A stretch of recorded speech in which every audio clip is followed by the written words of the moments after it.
Welcome to this restful place. Let the night enfold you in peace. This evening, we're going to explore the remarkable journey of coffee, from ancient Ethiopian highlands, where legend says a curious goat herder first discovered its energizing properties, to the bustling cafes and quiet morning rituals that span every corner of our modern world. Accompanied by soothing music and abstract imagery, we'll be uncovering little-known wonders and fascinating stories that gently feed your curiosity as you drift towards sleep. If you enjoy these calm adventures with us, don't be shy. Like, subscribe, and leave a comment to help other smart sleepers dream too. And now take a deep breath, let your body sink into comfort, and allow your mind to rest and your eyes to close as the tale unfolds before you. In the highlands of Ethiopia, where the air grows thin and the mountains rise like ancient guardians above the landscape, there exists a story that has been told and retold for more than 1,000 years. It is a tale that begins not with kings or scholars, but with a simple goat herder named Kaldi, whose curious observation would eventually change the daily rituals of billions of people across the world. The story takes us back to the 9th century, though the exact year remains lost to the mists of time. In this era, the Ethiopian highlands were a patchwork of Christian kingdoms, trading routes, and pastoral communities. The region's topography created a remarkable environment where cool mountain air mixed with tropical warmth, where seasonal rains nourished the volcanic soil, and where dense forests covered the steep hillsides. Among these forests grew wild shrubs with glossy green leaves, and for part of the year, bright red berries that resembled cherries. Kaldi, according to the legend, was a young goat herder who spent his days as countless others did, watching over his small flock as they grazed on the mountain slopes. The work was solitary and contemplative, requiring patience and attention, but rarely offering excitement or surprise. Day followed day in a peaceful rhythm, with Kaldi knowing his goats' habits as well as he knew the terrain itself. But one afternoon, something unusual caught his attention. His goats, normally calm and methodical in their grazing, had become unusually animated. They pranced and leaped with an energy he had never witnessed before, almost as if they were dancing on the mountainside. Their behavior was so peculiar, so unlike their typical demeanor, that Kaldi watched them with growing fascination and some concern. Following his goats more closely, Kaldi noticed they had been eating berries from a particular shrub, one with dark green leaves and bright red fruits. The goats returned to these shrubs again and again, stripping the berries and chewing them with obvious enthusiasm. Even more remarkably, the animals showed no signs of slowing down as the afternoon wore on. Instead of settling into their usual evening calm, they remained spirited and alert well into the hours when they would normally be resting. Curiosity, that most human of traits, compelled Kaldi to try the berries himself. Perhaps he reasoned that anything bringing such obvious pleasure to his goats might be worth investigating. The berries had a mildly sweet outer layer and a firmer center. The taste was unusual, neither particularly pleasant nor unpleasant, but certainly distinctive. What happened next would become the heart of the legend. Kaldi began to feel a new sense of alertness spreading through his body and mind. The fatigue that typically settled over him as the day progressed seemed to lift. His thoughts felt clearer, more focused. A sense of well-being and energy filled him, similar to the animated state of his dancing goats. For a young man accustomed to the sometimes drowsy monotony of herding, this sensation must have been remarkable indeed. The legend tells us that Kaldi, excited by his discovery, gathered some of the berries and carried them down from the mountains to share his finding. In most versions of the story, he brought them to a monk at a nearby monastery. The Ethiopian Highlands were dotted with Christian monasteries, centers of learning and spiritual practice where monks devoted themselves to prayer and the preservation of knowledge. The monk's reaction to Kaldi's discovery varies depending on who tells the tale. In some versions, the monk was skeptical and, viewing the berries as possibly dangerous or even diabolical, threw them into the fire.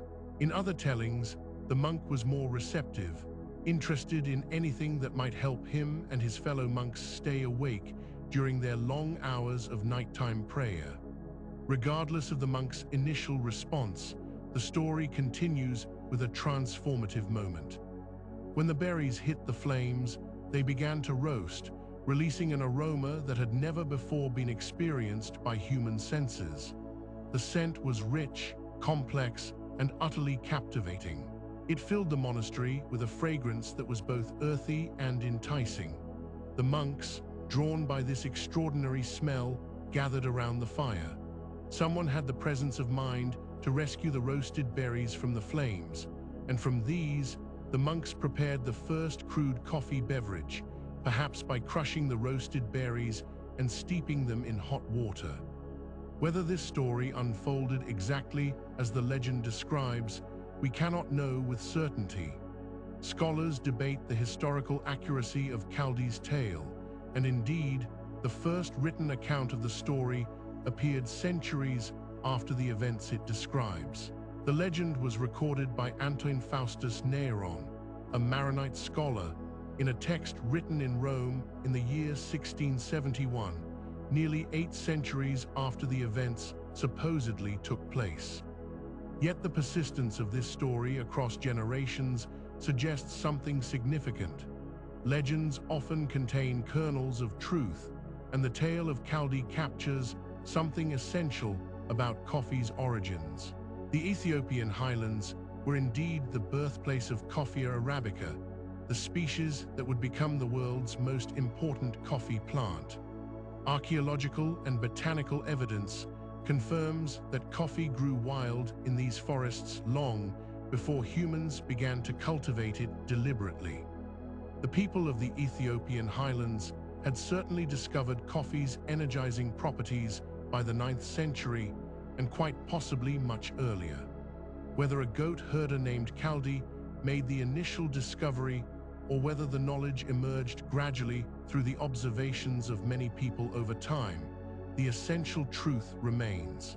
In the mountains of Ethiopia, humanity first encountered a plant that would profoundly influence human culture, commerce, and daily life. The legend also captures the accidental nature of many great discoveries. The roasting of coffee, which transforms the bitter, relatively flavorless raw berry into something aromatic and complex, might well have been discovered by chance when berries fell into a fire. The story reminds us that progress often comes not from grand designs, but from simple curiosity, from paying attention to the world around us, and from being willing to experiment with what we observe. As the story of Kaldi's dancing goats was passed down through generations, it became more than just an origin tale. It became part of coffee's mystique, a reminder of the drink's deep roots in human experience and its connection to the landscapes where it first grew wild and free. The Ethiopian highlands rise like a green crown above the African continent, a realm of mist and mountain where the air grows thin and cool. Here, in these ancient volcanic uplands, between 6,000 and 9,000 feet above sea level, the coffee plant found its first home. Long before Kaldi's goats danced among the bushes, these mountains cradled a secret that would eventually captivate the entire world. The plant itself grew wild in these forests, a modest shrub that thrived beneath the canopy of larger trees. Its leaves, dark green and glossy, caught the filtered sunlight that penetrated through the branches above. The coffee plant seemed perfectly content in this dappled shade, neither demanding the full brightness of open ground nor tolerating the deep darkness of the forest floor. It occupied a middle realm, much like the Highlands themselves, existed between the lowland heat and the cold mountain peaks. In these forests, the coffee plant followed its own quiet rhythm through the seasons. When the rains came, small white flowers would appear along its branches, their delicate petals releasing a jasmine-like fragrance that drew insects from the surrounding vegetation. These blooms lasted only briefly, a few days of ethereal beauty before they faded and fell. But in their wake came the promise of fruit, tiny green berries that would take many months to mature. The people who lived in these highlands had walked among these coffee plants for generations uncounted. Long before anyone thought to harvest the berries systematically, the relationship between humans and this particular plant was one of quiet coexistence. The forests provided many gifts: wild animals for hunting, edible plants, materials for building and crafting. The coffee plant was simply one more element in this rich tapestry of mountain life. The berries themselves changed slowly as they ripened, transforming from green to yellow, then gradually deepening to a rich red color that resembled cherries. Inside each berry, protected by layers of fruit and parchment, lay two seeds pressed face to face. These seeds, which we now call coffee beans, were originally just the plant's method of reproduction, its way of ensuring that new coffee plants might sprout elsewhere in the forest. The local communities eventually began to notice the effects these berries could produce. Perhaps they observed animals eating the fruit and displaying unusual energy. Perhaps someone, driven by hunger or curiosity, tasted the berries themselves and felt the subtle awakening that followed. However the discovery unfolded, people began to seek out these plants deliberately, recognizing them as a source of invigoration. The earliest methods of consumption were remarkably simple. Some people chewed the ripe berries directly, experiencing the mildly sweet fruit pulp along with the bitter seeds inside. Others crushed the berries and mixed them with animal fat, creating a portable food that could sustain them on long journeys. The combination of natural sugars from the fruit and the stimulating properties of the seeds made this an effective source of energy, particularly valuable in the demanding terrain of the highlands. In some communities, people discovered that drying the berries in the sun preserved them for later use. These dried berries could be stored and carried more easily than fresh fruit, and they retained their energizing properties. Women would sometimes wear pouches of dried coffee berries, accessing them throughout the day when they needed renewed vigor for their work in the fields or their long walks between villages. Another early preparation involved steeping the leaves and dried cherries in hot water, creating a mild infusion quite different from the coffee we know today. This beverage was gentle, less concentrated than what would come later, but it provided warmth and a subtle lift to those who drank it. The ritual of preparing hot water, of waiting for the leaves to release their essence, became part of daily life in some highland communities. The coffee plant itself asked little of those who tended it. It preferred the volcanic soil of the mountains, rich in minerals from ancient eruptions.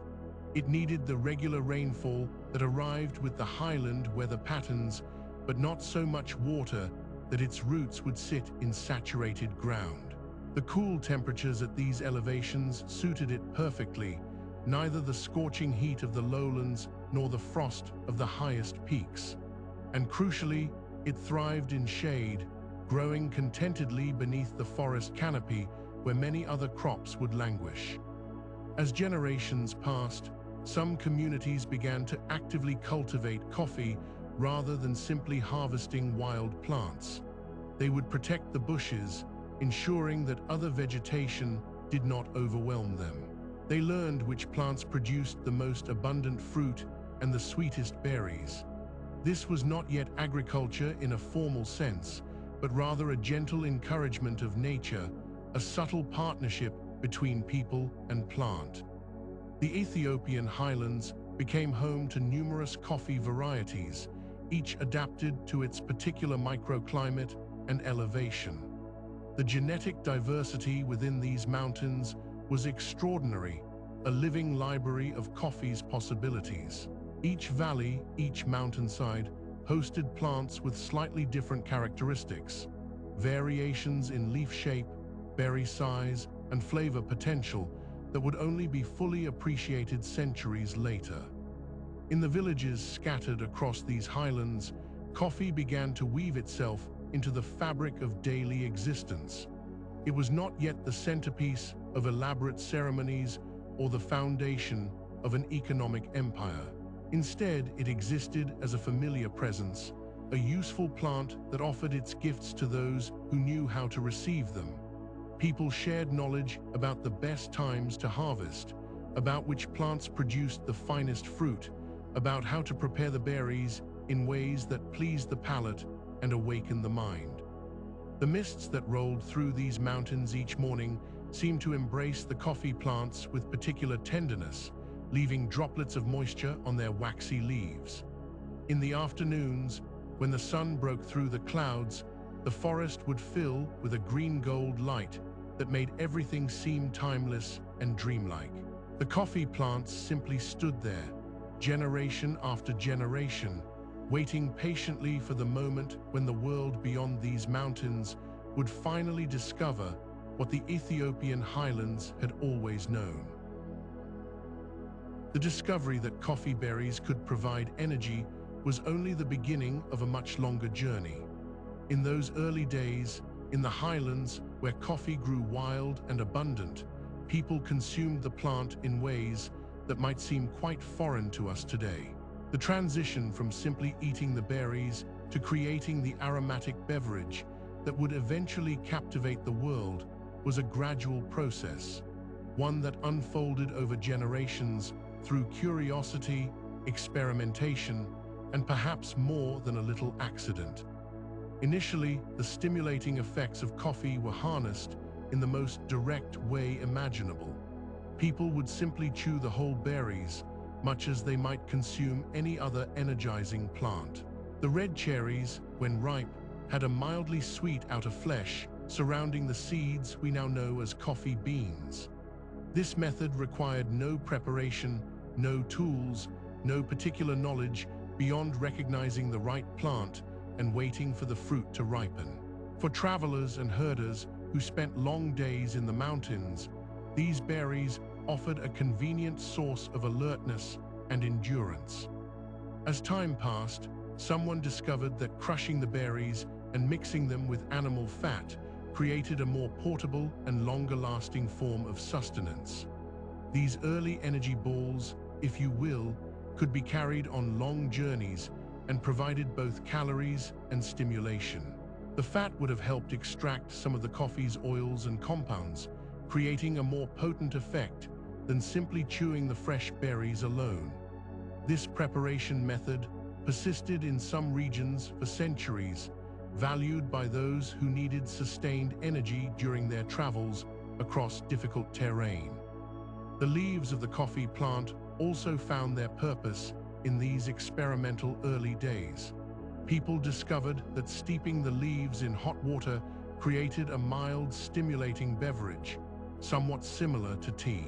This practice continues even today in some parts of Ethiopia and other coffee-growing regions, where coffee leaf tea is enjoyed for its gentler effects compared to the more intense stimulation of the beans themselves.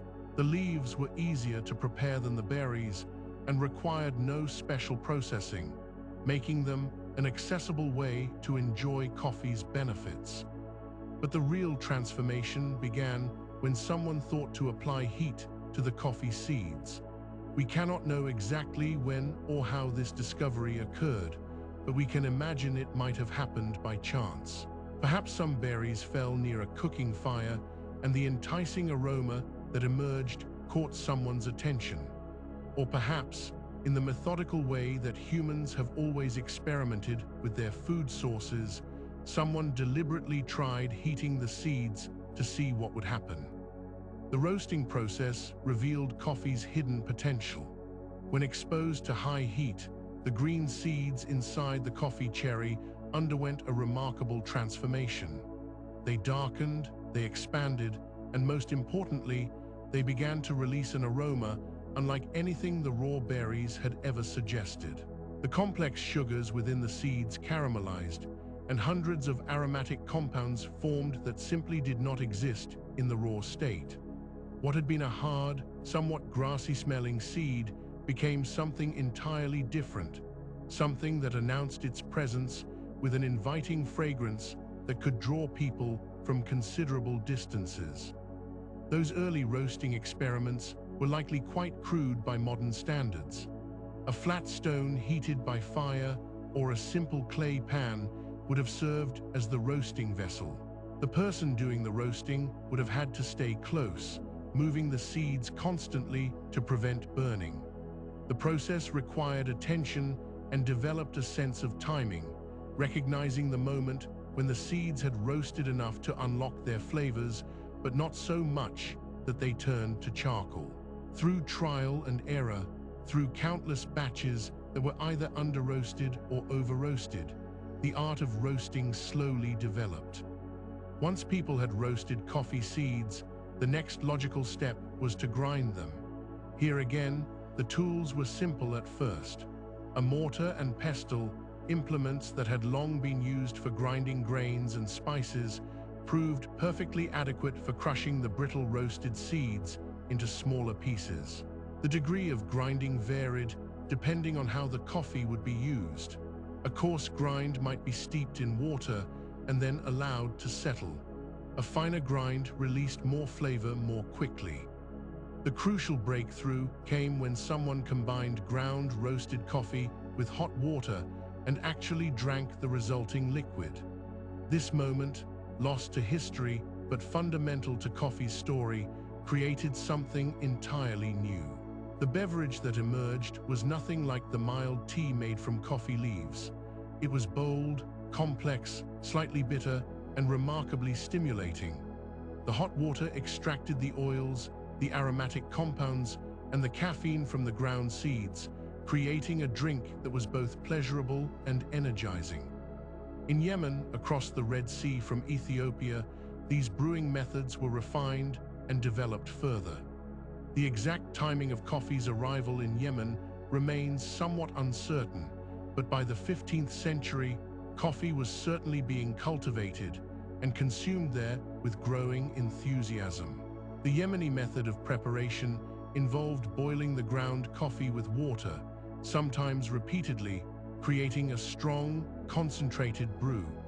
The drink was often spiced with cardamom or other aromatics, a tradition that persists in Middle Eastern coffee preparation to this day. The vessel used for brewing also evolved. The distinctive long-handled pot, narrow at the top and wider at the bottom, proved ideal for coffee preparation. This design allowed the grounds to settle at the bottom while the liquid could be poured from the top.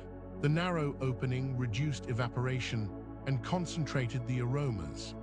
These early coffee pots, crafted from copper or clay, were the ancestors of the many brewing devices that would later be invented. As brewing methods improved, people began to notice how different approaches yielded different results. Water temperature mattered, brewing time mattered, the fineness of the grind mattered. These variables could be adjusted to create stronger or weaker brews, to emphasize different aspects of the flavor, to suit different preferences and occasions.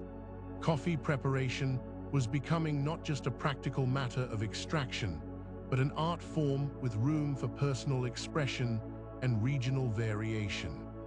The transformation from berry to beverage was complete. What had started as a wild plant producing small red fruits had become the foundation for a drink that would eventually spread across the entire world. The journey from that first curious taste of a coffee cherry to the deliberate brewing of roasted, ground beans represented centuries of human ingenuity, experimentation, and refinement.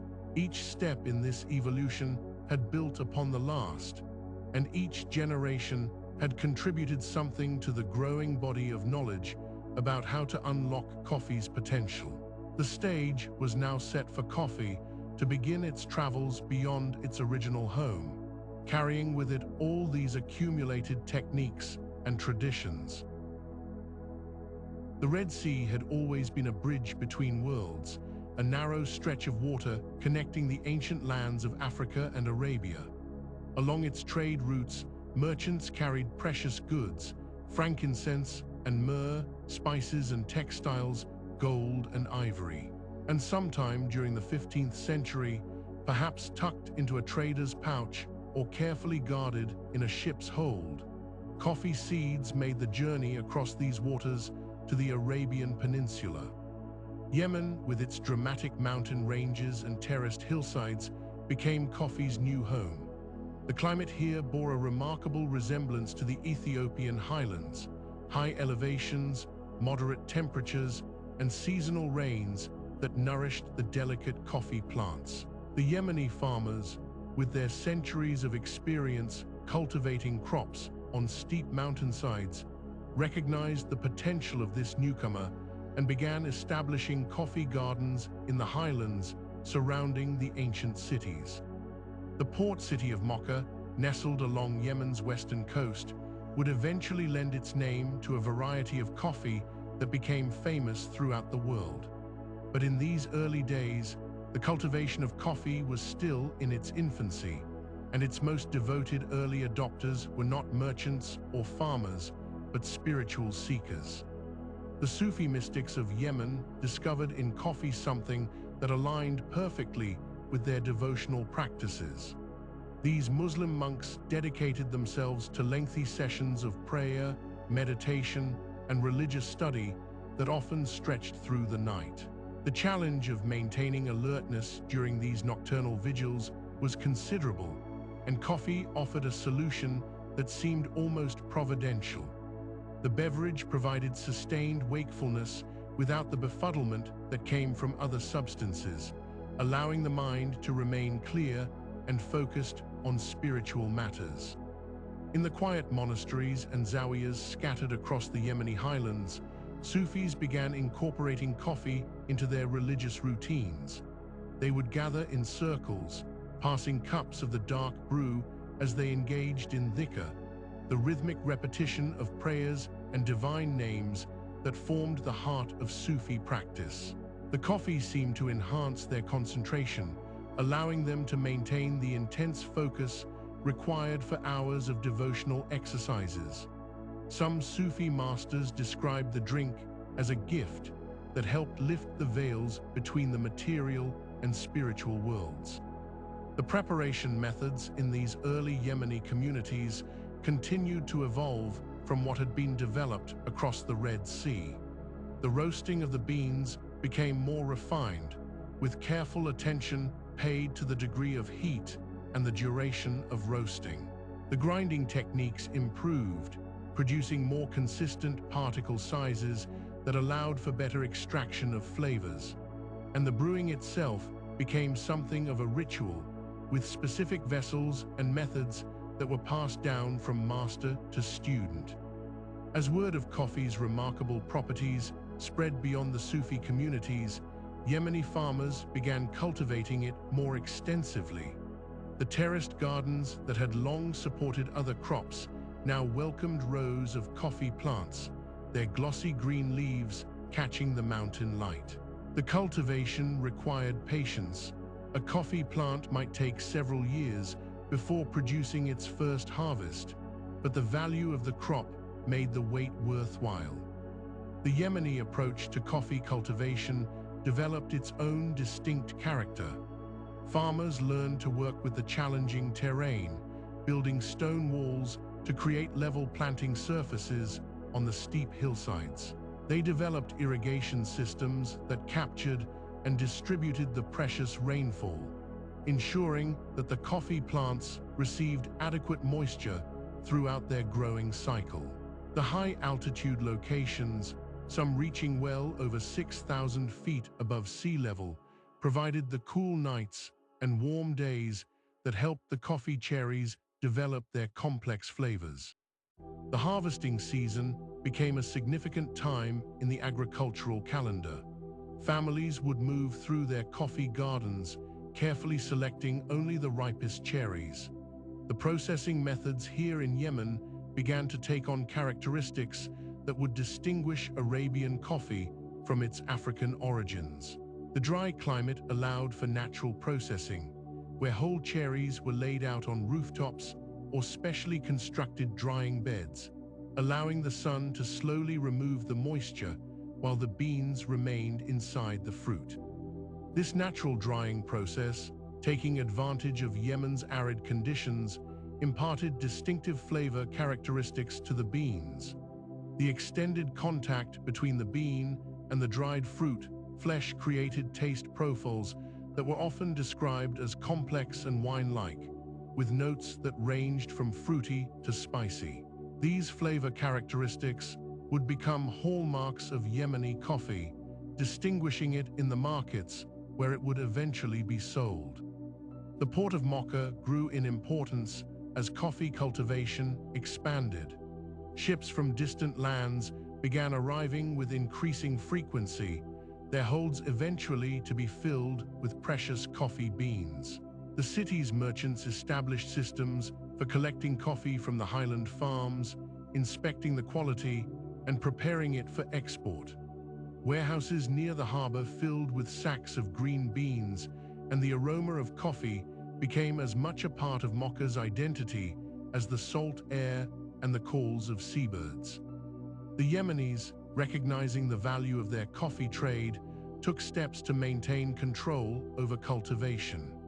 They treated coffee seeds with boiling water or partially roasted them before any left the country, ensuring that the seeds would not germinate if planted elsewhere. This protective measure helped preserve Yemen's monopoly on coffee cultivation for a considerable time, making the Arabian Peninsula the sole source of coffee for the growing number of enthusiasts in distant lands. Within Yemen itself, coffee began moving beyond the Sufi monasteries into broader society. The beverage appeared in homes and gathering places, appreciated not just for its stimulating properties, but for the social rituals that grew up around its consumption. The act of preparing and sharing coffee became a gesture of hospitality, a way of marking important conversations and gatherings. As the 15th century gave way to the 16th, Yemen had firmly established itself as the heart of the coffee world. The knowledge and expertise developed in these mountain highlands, from cultivation techniques to processing methods to brewing traditions, would influence coffee culture for centuries to come. And the beans that left Mocha's harbor on merchant ships would soon find their way to the great cities of the Islamic world, where they would spark a social revolution that no one could have anticipated. The stage was set for coffee to move beyond its role as a monastic aid to wakefulness and transform into something much larger, a beverage that would bring people together, fuel conversations and ideas, and create entirely new kinds of social spaces in the urban centers of the Middle East. The dark coffee that had sustained the Sufi mystics in their midnight devotions would soon find a new home, one that would transform it from a spiritual aid into something far more social. As the 16th century dawned across the Middle East, coffee began to move beyond the quiet chambers of prayer and meditation into the bustling streets of the great Islamic cities. What happened next would change not just how people consumed coffee, but how they gathered, conversed, and built community. The first coffee houses appeared in Mecca sometime around the year 1510, though the exact date remains softly blurred by time. These were simple establishments at first, modest spaces where merchants and travelers could rest and refresh themselves with the stimulating dark beverage.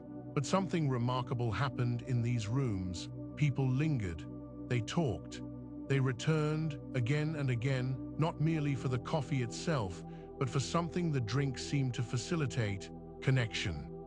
The concept spread with surprising speed across the Ottoman Empire.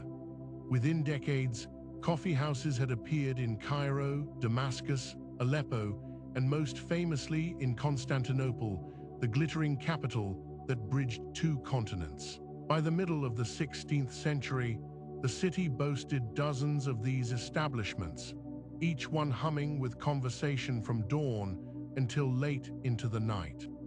The coffee house, or kahvekhane as it was known in Persian, evolved into something quite distinct from the tavern or the tea house. The atmosphere was one of alertness rather than intoxication, of sharpened wit rather than dimmed senses. Men from all walks of life gathered on cushioned benches and divans, sipping their coffee from small cups while engaging in activities that would have been difficult to imagine all congregating in one space before. Reading, playing chess and backgammon, listening to music and poetry, discussing news and philosophy, conducting business. The interior of a typical Middle Eastern coffee house was designed for comfort and lingering. Low seats lined the walls, often arranged around the perimeter of the room. In the center, a fountain might bubble gently, offering both decoration and the soothing sound of moving water. The walls were frequently adorned with calligraphy, geometric patterns, and tile work. Light filtered through latticed windows, creating patterns that shifted as the day progressed. The air was thick, with the aroma of roasting coffee beans and the smoke of water pipes, which many patrons enjoyed alongside their beverage.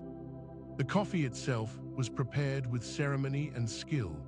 The kavasai, or coffee maker, occupied a position of respect within the establishment. He would roast the beans in small batches over charcoal fires, fill the room with their intoxicating aroma, then grind them to a fine powder. The coffee was brewed in long-handled copper pots, often with cardamom or other spices added to the grounds. The resulting drink was strong, thick, and served in small cups that encouraged slow sipping and extended conversation. But these coffee houses became more than just pleasant places to drink coffee. They evolved into vital centers of information exchange in an era when news traveled slowly and literacy was not universal. People came to hear what was happening in distant provinces of the empire, to learn of political developments, to hear the latest poems and stories. Some coffee houses employed storytellers or musicians who would entertain the clientele. Others became known as gathering places for specific professions. One might attract merchants, another scholars, yet another artisans. The democratic nature of the coffee house was perhaps its most revolutionary aspect. While not entirely without social hierarchy, these establishments brought together men of different classes in a way that few other venues did. A wealthy merchant might sit near a modest shopkeeper. A scholar could converse with a craftsman. The price of entry was merely the cost of a cup of coffee, earning these places the nickname schools of the wise among those who frequented them. This openness, however, also made coffee houses sites of suspicion for authorities. The free flow of conversation and ideas, the gathering of crowds, the sharing of news and opinions, all of this made nervous those who held power. In Mecca, authorities attempted to ban coffee houses in 1511, concerned about the gatherings they fostered. In Cairo, similar efforts were made to restrict or close these establishments. The Ottoman Sultan Murad IV in the 17th century would take even more extreme measures against coffee houses in Constantinople, though such restrictions rarely lasted long. The appeal of these gathering places proved stronger than official disapproval. Religious scholars debated whether coffee itself was permissible under Islamic law. Some argued it was an intoxicant and therefore forbidden, while others maintained it was no different from tea or any other stimulating drink. These debates could grow heated, with some claiming coffee caused excessive excitement and led men away from proper behavior. But the beverage had powerful defenders as well, and gradually the consensus settled in coffee's favor. It was not wine, after all. It sharpened the mind rather than dulling it. It kept men awake for prayer, not drowsy with indulgence. The architectural style of these early coffee houses would influence their European descendants centuries later. The arrangement of seating that encouraged both private conversation and larger group discussions, the importance placed on ambience and decoration, the extended hours of operation.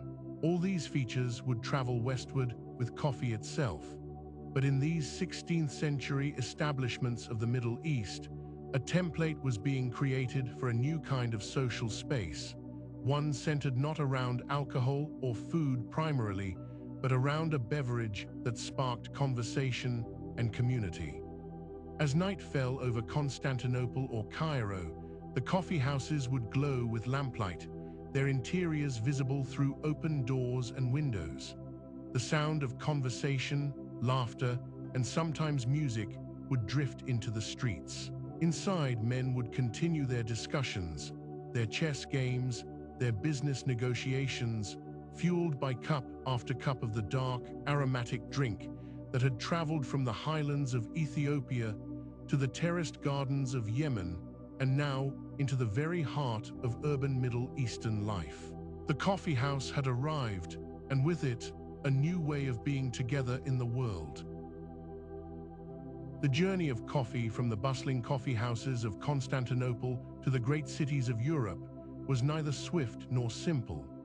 As the 16th century gave way to the 17th, whispers of this dark, aromatic beverage began to drift westward along the same maritime routes that carried silks, spices, and tales of distant lands. Venetian merchants, those intrepid traders who had long served as bridges between East and West, were among the first Europeans to encounter coffee during their business dealings in Ottoman territories.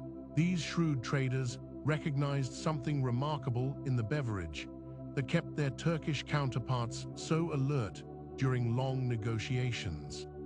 The first documented arrival of coffee in Venice came around the year 1615, though some historians suggest it may have appeared even earlier in the closing years of the previous century.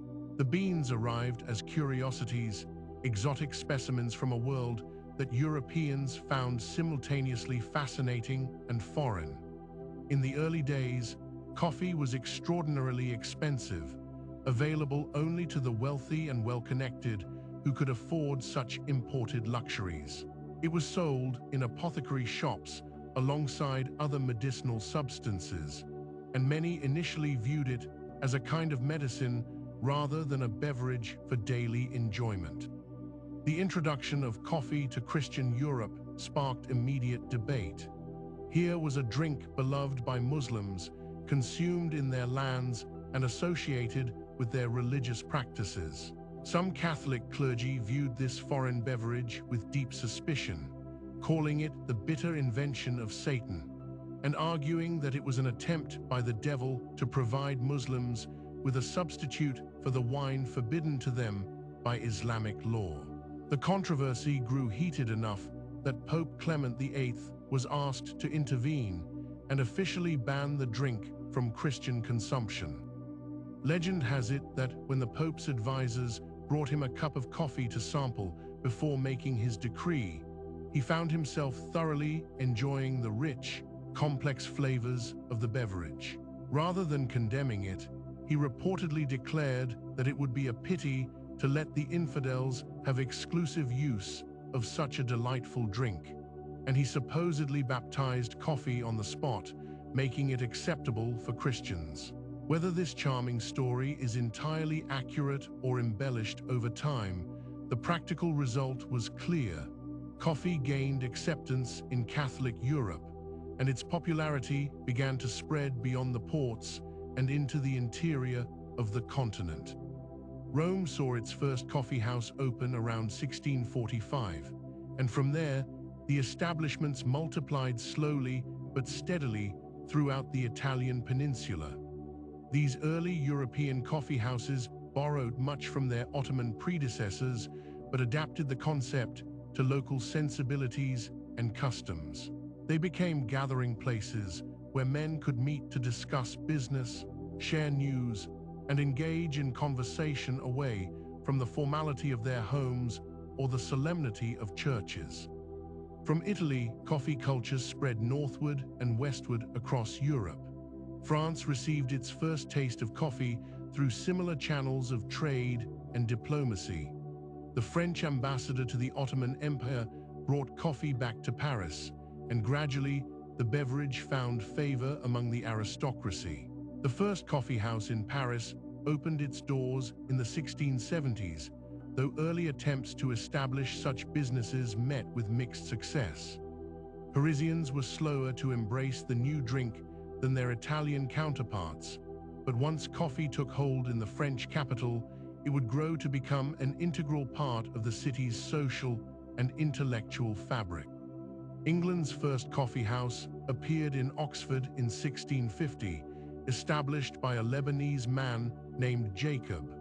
Just 2 years later, London welcomed its first coffee establishment in Cornhill. The timing was fortuitous, as England was emerging from civil war and entering a period where new ideas about commerce, government, and society were flourishing. The coffee house would prove to be the perfect venue for these evolving discussions.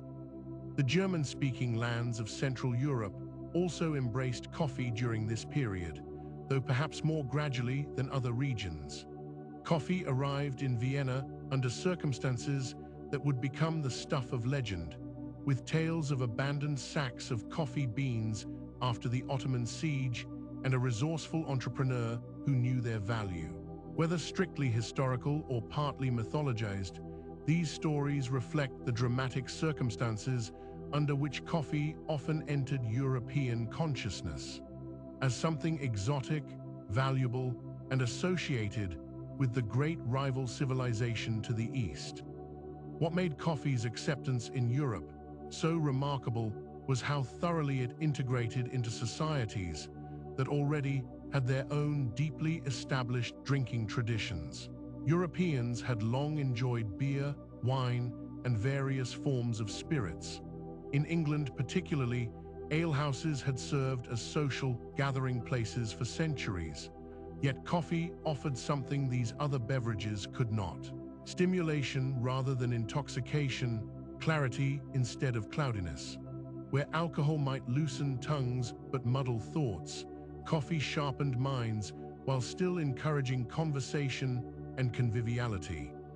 The European coffee house gradually developed its own distinctive character, different in subtle but meaningful ways from the establishments of Cairo or Constantinople.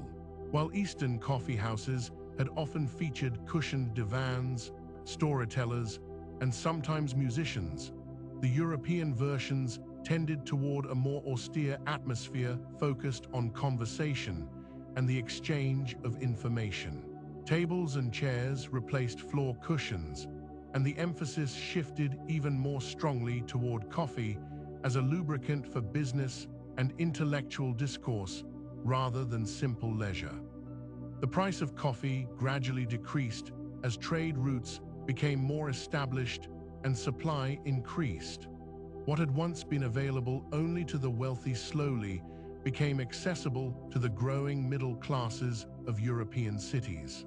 This democratization of coffee consumption would have profound implications, as coffee houses became spaces where men from different social strata could mingle more freely than was possible in most other settings of the era.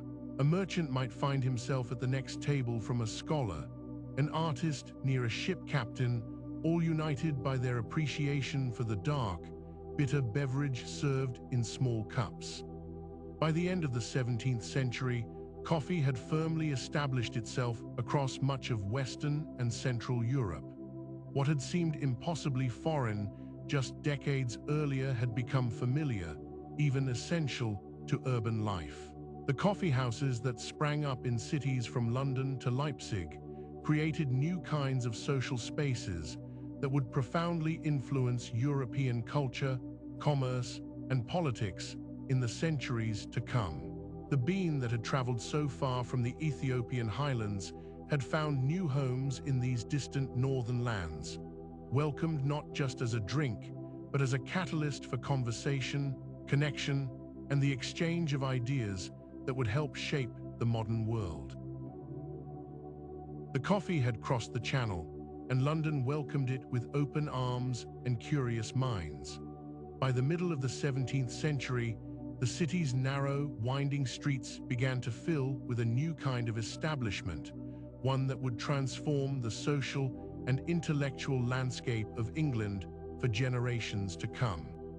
The first coffee house opened in London in 1652, established by a Greek merchant named Pasqua Risset in St. Michael's Alley, Cornhill. It was a modest place, but it promised something remarkable. For the price of a single penny, any man could enter, purchase a cup of coffee, and participate in the conversations taking place within. This simple transaction gave rise to a nickname that would capture the democratic spirit of these establishments. They became known as penny universities, places where knowledge flowed as freely as the dark, aromatic beverage being served. The appeal was immediate and widespread. Unlike the taverns and alehouses that had long served as gathering places, coffee houses offered something different. Here, the drink sharpened the mind rather than dulling it. Conversations remained coherent, debates grew lively but focused, and business could be conducted with clarity. The atmosphere was thick with tobacco smoke and animated discussion, with men from various walks of life seated on wooden benches, sharing news and ideas. By the 1660s, London boasted dozens of coffee houses, and their number continued to multiply. Each establishment began to develop its own character and clientele. Certain coffee houses became known as gathering places for specific professions or interests. Merchants favored some, literary figures preferred others, and scientists and natural philosophers found their own corners of this caffeinated world. The coffee houses operated according to unwritten but well-understood rules. Politics and religion could be discussed openly, a remarkable freedom in an age when such conversations could prove dangerous in other settings. Social hierarchies relaxed within these walls. A wealthy merchant might find himself seated next to a poet of modest means, and both would be expected to contribute to the discourse based on the merit of their ideas rather than the depth of their purses. Edward Lloyd opened his coffee house on Tower Street in 1686, later moving to Lombard Street. Lloyd's establishment attracted ship captains, merchants, and shipowners who came to hear the latest maritime news. Lloyd began collecting and sharing information about shipping schedules, foreign markets, and conditions at sea. Merchants and shipowners would gather around tables, discussing ventures and sharing risks. Over time, these informal arrangements for insuring ships and cargo became more structured. The coffee house evolved into something far greater than its humble origins suggested, eventually becoming Lloyd's of London, one of the world's most famous insurance institutions.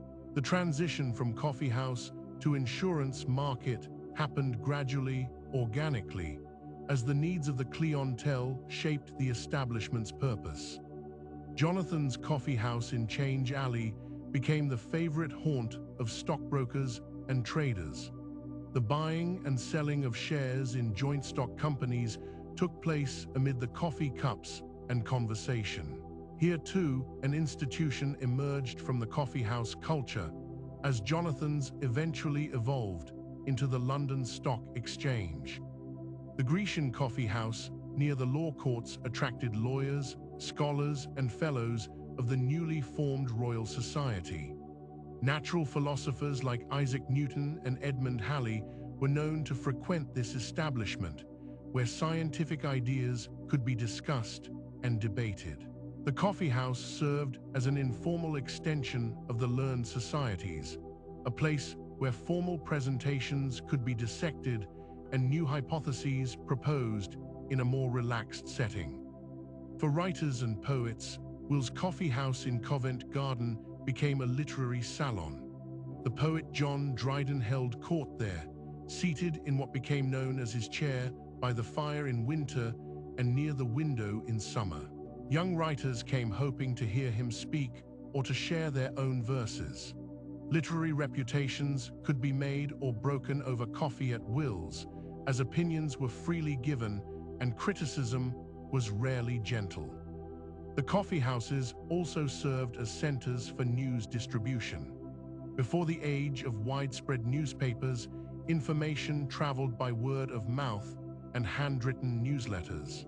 Coffeehouse proprietors often provided newspapers and pamphlets for their customers to read, and some establishments became known as the best places to hear the latest news from the continent or from Parliament. Professional newsletter writers would circulate among the coffee houses, gathering information and gossip to sell to subscribers. Women were generally excluded from this coffee house culture, a fact that did not go unprotested. In 1674, a pamphlet appeared titled The Women's Petition Against Coffee, though its authorship and seriousness remain subjects of historical debate. Whether genuine grievance or satire, it highlighted the gendered nature of these public spaces and the way coffee houses had become distinctly masculine domains. The government viewed the coffee houses with alternating interest and suspicion. King Charles II briefly attempted to suppress them in 1675, issuing a proclamation that would have closed these establishments, citing concerns about seditious talk and the spreading of false news.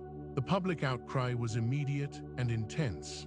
The coffee houses had become too integral to London's commercial and social life to be easily eliminated. The king backed down, and the coffee houses remained open, continuing their role as forums for discussion and debate. The 18th century saw the golden age of London's coffee house culture continue and evolve. New establishments opened to serve increasingly specialized clientele. The Chapter Coffee House attracted booksellers and publishers. The Bedford Coffee House in Covent Garden became associated with actors and theatre people. Slaughter's Coffee House attracted artists and became known as a place where one might encounter William Hogarth. These establishments functioned as more than just places to drink coffee. They served as informal offices, meeting rooms, and social clubs. Mail could be sent to regular customers at their favored coffee houses. Business deals were struck, partnerships formed, and innovations discussed. The coffee house created a space that was public yet intimate, formal yet relaxed, a place where the life of the mind could flourish alongside the practical concerns of commerce and daily affairs. As the decades passed, some coffee houses evolved into private clubs, adopting membership roles and subscription fees. Others remained true to the penny university model, continuing to welcome anyone who could pay for a cup. The culture they created left an indelible mark on London society, establishing patterns of sociability, commerce, and intellectual exchange that would influence the city for centuries to come. The simple act of gathering over coffee had created something remarkable, a space where ideas mattered, where conversation was currency, and where the price of admission was merely the cost of a cup. As coffee culture flourished in London's bustling commercial heart, a different kind of coffeehouse society was taking shape across the Channel in Paris and farther east in Vienna. These cities would develop their own distinctive relationships with coffee, each reflecting the unique character of their urban landscapes and the temperaments of their people. In Paris, coffee arrived somewhat later than in London, but when it took hold, it did so with characteristic French flair. The city's first café opened in the 1670s, and by the early 18th century, these establishments had become woven into the fabric of Parisian life. Unlike the business-focused atmosphere of London's coffeehouses, Parisian cafés cultivated an air of leisure and intellectual exploration. The pace was slower, more contemplative. People came not just to conduct affairs or gather news, but to see and be seen, to engage in the art of conversation for its own sake.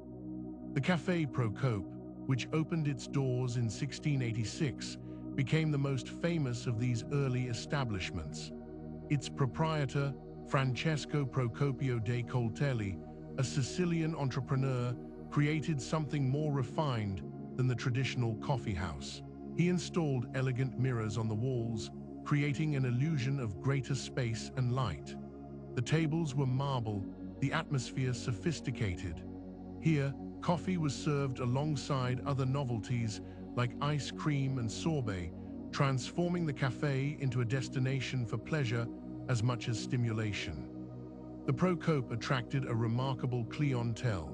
Philosophers, writers, and thinkers gathered beneath its chandeliers. Voltaire was said to have consumed 40 cups of coffee a day there, mixing it with chocolate to fuel his prodigious literary output. Rousseau, Diderot, and D'Alembert debated the ideas that would form the encyclopedia. As decades passed, the café witnessed the intellectual ferment that preceded the French Revolution, and revolutionary figures themselves would later gather there to discuss liberty, equality, and the rights of man. Parisian café culture developed its own rituals and rhythms. Unlike London's coffee houses, where patrons might rush in for the latest shipping news, Parisians lingered. They savored their coffee slowly, watching the street life unfold through large windows, engaging in debates that could stretch for hours. The café became an extension of the salon, a public space where ideas could be tested and refined. Coffee was the fuel for this intellectual engine, keeping minds sharp and conversation flowing as afternoon turned to evening. By the mid-18th century, Paris boasted hundreds of cafés, each with its own character and regular clientele. Some attracted artists, others politicians, still others chess players or journalists. The café was becoming a democratic institution, a place where social boundaries could blur, where a young writer might find himself debating with an established philosopher, all over cups of dark, fragrant coffee. Meanwhile, Vienna was developing its own unique coffee culture, one that would become as legendary as Paris's, but with a distinctly different flavor. The story of coffee's arrival in Vienna has become shrouded in romantic legend, centered on the Ottoman siege of 1683. According to the tale, when the Turkish forces abandoned their siege and fled, they left behind sacks of coffee beans. A man named Georg Franz Kolskitsky, who had served as a spy during the siege and spoke Turkish, claimed the mysterious beans as his reward and opened Vienna's first coffee house. While historians debate the exact details of this origin story, what's certain is that by the late 17th century, Vienna had embraced coffee wholeheartedly. The city's cafés, however, evolved differently from their counterparts in other European cities.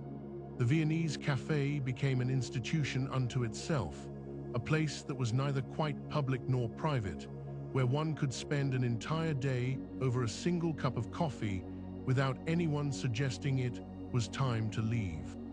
Viennese cafés developed elaborate coffee menus, creating variations that softened coffee's bitter edge with milk, cream, and sugar. The mélange, coffee mixed with steamed milk, became a Viennese specialty. The presentation was important too, with coffee served on silver trays accompanied by a glass of water and often a small sweet. This attention to refinement and comfort reflected the Austrian character, valuing gemütlichkeit, that untranslatable sense of cozy contentment. The physical spaces of Viennese cafes were designed for extended habitation. Comfortable chairs, good lighting, marble-topped tables, and most importantly, ample supplies of newspapers from across Europe hanging on wooden frames. A patron could settle in with the morning papers and remain there reading, writing, or conversing until evening. The waiters, in their formal attire, developed an art of hovering without intruding, refilling water glasses and appearing when needed, but never rushing anyone. These cafes became second homes, particularly for artists, writers, and intellectuals who might lack private studies or wish to escape cramped apartments. The cafe provided warmth in winter, company for the lonely, and a stage for those who wanted to observe or be observed.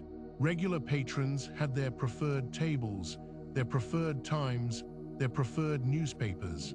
The cafe became a reliable constant in the flux of daily life. As the 18th century progressed, both Paris and Vienna had firmly established their cafe traditions, each reflecting something essential about their cities. Paris's cafes hummed with debate and intellectual energy, fueling revolutions both political and philosophical. Vienna's cafes offered refuge and comfort, nurturing artistic sensibilities and providing a space where time moved differently, more gently. In both cities, coffee had transcended its origins as a simple stimulant. It had become the centerpiece of distinct cultural institutions that shaped urban life, influenced creative output, and provided gathering places where ideas could percolate as reliably as the coffee itself. The bean that had traveled from Ethiopia through Arabia and into Europe had found new expressions in these great cities, adapting to local tastes while maintaining its essential character as a catalyst for human connection and creativity.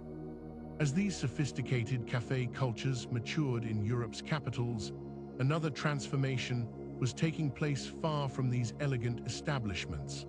The demand for coffee was growing beyond what Arabian suppliers could satisfy, and European colonial powers were beginning to look toward their overseas territories with calculating eyes, wondering whether coffee might grow in other tropical lands under their control. The coffeehouses of Europe had awakened a seemingly insatiable thirst for coffee, yet the source of this precious commodity remained firmly in the hands of Arabian merchants. For centuries, they had maintained careful control over the coffee trade, ensuring that no living coffee plants or viable seeds left their territories. The beans were carefully treated, often parboiled or partially roasted before export, rendering them incapable of germination. This monopoly meant that every cup of coffee consumed in the growing European markets depended entirely on Arabian goodwill and pricing. But as demand surged and coffee became increasingly woven into the fabric of European life, the great colonial powers began to dream of cultivating coffee within their own tropical territories. The potential profits were staggering, and the strategic advantage of controlling coffee production became irresistible to merchants and governments alike. What followed was one of history's most determined campaigns of botanical espionage and colonial agricultural expansion, a global relay race of coffee plants that would fundamentally transform the crop from a regional specialty into a worldwide phenomenon. The Dutch were among the first to successfully break the Arabian monopoly. In the late 17th century, Dutch merchants managed to obtain living coffee plants from the port of Mocha in Yemen. The exact methods remain somewhat mysterious, lost to time, and perhaps deliberately obscured. But by the 1690s, coffee plants were growing in the botanical gardens of Amsterdam. These weren't merely curiosities for scholars to admire. The Dutch had vast colonial holdings in the East Indies, and they recognized immediately that these distant tropical islands might provide the perfect conditions for coffee cultivation. In 1699, the Dutch transporting coffee plants from their Amsterdam greenhouses to the island of Java, part of what is now Indonesia. The volcanic soil, tropical climate, and abundant rainfall of Java's highlands proved remarkably suitable for coffee cultivation. The plants adapted, flourished, and began producing cherries. Within a few decades, Java had transformed into a major coffee producer, with the island's name becoming so synonymous with coffee that it eventually entered the English language as slang for the beverage itself. The success in Java encouraged further expansion. Dutch colonial administrators established coffee plantations on Sumatra and later on Celebes, now known as Sulawesi. The Dutch East India Company organized these operations with characteristic efficiency, though the labor systems they employed were harsh, relying heavily on forced cultivation that placed tremendous burdens on local populations. Nevertheless, from a purely agricultural perspective, the Dutch colonies had proven that coffee could thrive far beyond its original Arabian growing regions. Meanwhile, the French were pursuing their own quest for coffee cultivation. In the early 1700s, the French Navy Captain Gabriel de Clou obtained a single coffee plant from the Royal Botanical Gardens in Paris. The plant itself had been a diplomatic gift to the French King Louis XIV, one of several coffee plants sent from Amsterdam's botanical collection. De Clou was determined to transport this precious specimen across the Atlantic to the French colony of Martinique in the Caribbean. The journey, which took place around 1723, became the stuff of legend. De Clou's ship encountered storms that tested the vessel's seaworthiness. Fresh water became scarce, forcing the captain to share his own meager water ration with the fragile coffee plant, keeping it alive in a glass case on deck where it might receive sunlight. The voyage tested both the plant's resilience and De Clou's dedication, but eventually, both captain and coffee plant arrived safely in Martinique. The plant was carefully established in favorable soil on the island, where it flourished in the tropical Caribbean climate.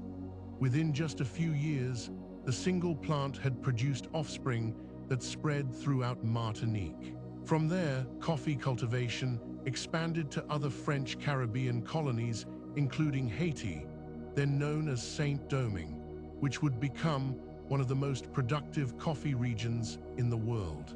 The descendants of De Clou's single plant eventually spread throughout Central America and South America, forming the foundation of what would become the Western Hemisphere's massive coffee industry.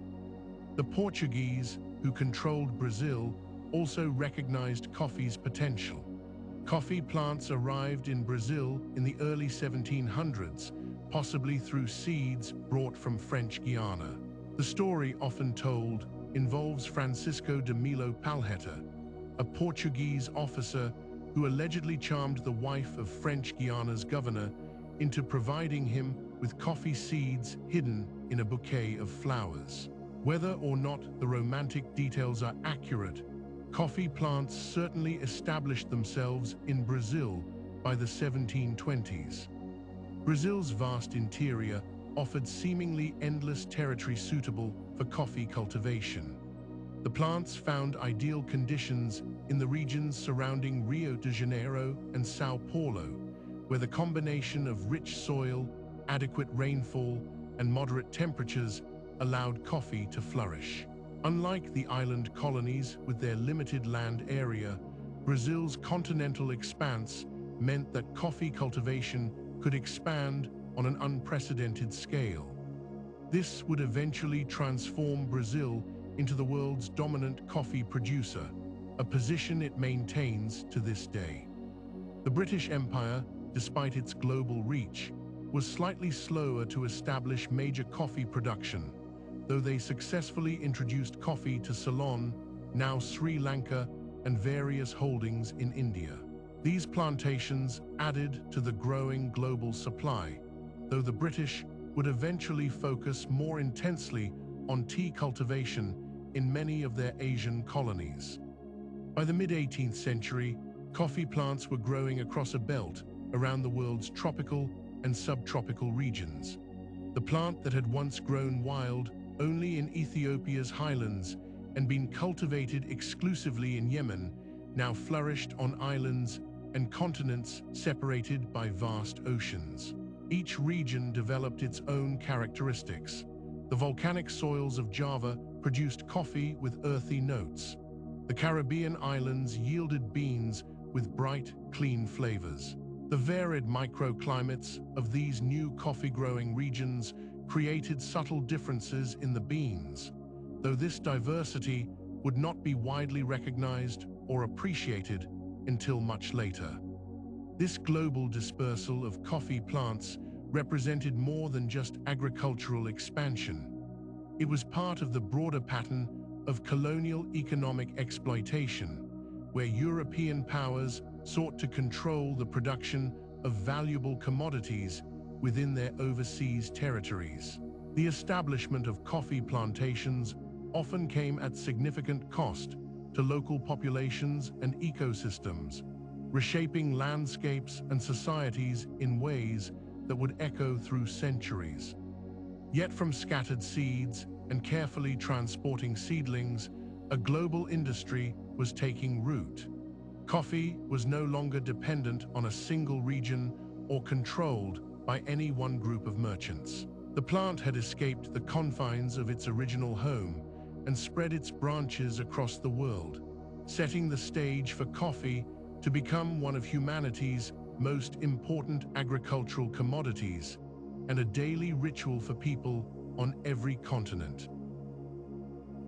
The coffee plant had traveled far from its African origins, carried across oceans in the holds of ships, transplanted into foreign soils, nurtured under unfamiliar skies. By the early 18th century, coffee had found its way to the tropical regions of the New World, where it would encounter landscapes and climates so perfectly suited to its cultivation that these lands would eventually produce more coffee than all other regions of the world combined. The story of coffee's arrival in the Americas begins with a single plant, or perhaps a handful of seeds, making an improbable journey across the Atlantic. French naval officer Gabriel de Clou is credited with bringing coffee to the Caribbean island of Martinique around 1720. The tale passed down through history speaks of his devotion to the fragile seedling during the voyage, sharing his precious water ration with the plant during periods of shortage, protecting it from a jealous passenger who attempted to damage it, shielding it through storms and calm seas alike. Whether every detail of this romantic account holds true, we cannot say with certainty, but what remains undisputed is that coffee took root in Martinique's volcanic soil and thrived beyond anyone's expectations. From this single introduction, coffee plants multiplied and spread throughout the Caribbean islands. The tropical climate, with its distinct wet and dry seasons, the rich volcanic earth, the elevation of the mountainous interiors, all these elements combined to create ideal conditions for coffee cultivation. Within a few decades, coffee plantations had been established across the Caribbean, transforming island economies and landscapes alike. But it was on the vast mainland of South America that coffee would truly find its destiny. Brazil, the largest country in South America, with its endless territories and varied climates, would become the setting for coffee's most dramatic transformation from exotic crop to agricultural powerhouse. Coffee arrived in Brazil around 1727, brought from French Guiana under circumstances that have inspired their own legends. The Portuguese colony initially grew coffee in small quantities, but the plant found the conditions agreeable and cultivation gradually expanded. For decades, coffee remained a modest crop in Brazil, grown primarily in the north.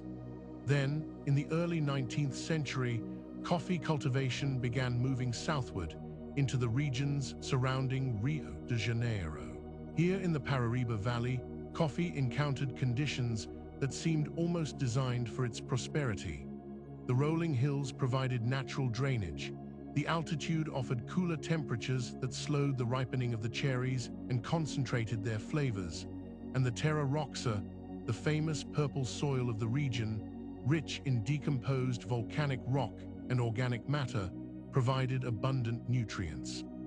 The expansion of coffee cultivation through the Paraíba Valley and beyond represents one of the most dramatic agricultural transformations in history. Forest gave way to ordered rows of coffee trees stretching across hillsides as far as the eye could see. Small farms evolved into vast estates, and the rhythm of life in these regions began to follow the coffee calendar: planting, tending, harvesting, processing, and shipping. The port of Rio de Janeiro bustled with activity as bags of coffee beans were loaded onto ships bound for Europe and North America, where demand for the beverage continued to grow with each passing year. Meanwhile, in the mountainous regions of Central America and Colombia, coffee was establishing itself in landscapes that would prove equally hospitable. Guatemala received coffee plants in the mid-18th century, though large-scale cultivation developed later. The volcanic highlands of Guatemala, with their mineral-rich soils and microclimates created by altitude and topology, would eventually produce coffees prized for their complexity and balance. Colombia's coffee story began in the 18th century, with various accounts suggesting Jesuit priests may have been among the first to cultivate the plant there. The country's unique geography, with 3 Andean mountain ranges running through its territory, created countless valleys and slopes at varying altitudes, each with its own microclimate. Coffee found homes at different elevations, from lower, warmer areas to high mountain slopes where cooler temperatures produced beans of exceptional quality. The soil, enriched by volcanic activity and abundant rainfall patterns that provided moisture without excessive humidity, created conditions under which coffee plants flourished. Costa Rica, a small nation wedged between Nicaragua and Panama, embraced coffee cultivation in the early 19th century. The Central Valley, with its moderate altitude and fertile volcanic soil, proved ideal for coffee growing. The government actively encouraged coffee cultivation, even offering free land to those willing to plant coffee trees. This small country would develop a reputation for quality and establish a coffee culture that became central to its national identity. Across all these American coffee-growing regions, the plant adapted and thrived in ways that would have seemed impossible to imagine in the carefully guarded gardens of Yemen just 2 centuries earlier. The trees grew strong in the American soil, their white blossoms perfuming the air with a delicate jasmine-like fragrance before giving way to the green cherries that would slowly ripen to yellow, then red, then deep crimson under the tropical sun. The transformation of these landscapes brought changes that rippled through every aspect of life in coffee-growing regions. Towns and cities grew around the coffee trade. Roads and railways were built to transport the harvest from remote mountain farms to processing facilities and shipping ports. An entire culture developed around coffee cultivation, with knowledge passed down through generations about the proper care of the trees, the right moment to harvest, the methods for processing the cherries to extract the precious beans within. As coffee production in the Americas increased, the global coffee trade began to shift. No longer was coffee primarily an import from the Arabian Peninsula and the East Indies. Now the Americas were becoming the dominant suppliers of coffee to the world. Brazil alone would eventually produce more coffee than all other countries combined, a position it maintains to this day. The coffee that had once been a rare and exotic beverage, carefully controlled and distributed, had become abundant, accessible, and increasingly affordable. The coffee plant had found its promised land in the Americas, in soil and climate that allowed it to reach its full potential. From the Caribbean islands to the vast plateaus of Brazil, from the volcanic slopes of Central America to the mountain valleys of Colombia, coffee had put down roots that would sustain billions of cups of the beloved beverage for generations to come. The plant that had begun its journey in the Ethiopian Highlands had completed a remarkable circumnavigation of the globe, finding new homes where it would not merely survive, but flourish in extraordinary abundance. And with this abundance came the possibility that coffee could become not just a luxury for the privileged few, but a daily companion for people from all walks of life, across all the continents of the world. As coffee plants took root in the fertile soils of the Americas, establishing themselves across vast plantations from Brazil to Colombia, the time has come to understand the remarkable plant itself. To truly appreciate coffee's journey from wild Ethiopian forests to global cultivation, we must explore the botanical wonder that makes it all possible. The coffee plant belongs to the genus Coffea, part of the Rubiaceae family, which includes over 13,000 species of flowering plants. Yet among all these relatives, only 2 species dominate our cups: Coffea arabica and Coffea canephora, better known as Robusta. These 2 varieties account for virtually all commercial coffee production, each with its own distinctive characteristics and particular requirements for growth. Arabica coffee, which comprises about 60% of global production, traces its origins to those misty Ethiopian highlands we encountered at the beginning of our story. This species thrives at higher elevations, typically between 1,000 and 2,000 meters above sea level, where temperatures remain moderate and stable. The plant itself grows as a large shrub or small tree, capable of reaching heights of up to 9 meters in the wild, though cultivated specimens are usually pruned to remain between 2 and 3 meters for easier harvesting. The Arabica plant produces oval-shaped leaves that are dark green and glossy, with a slightly corrugated texture. These leaves work ceaselessly to capture sunlight, converting it into energy through photosynthesis.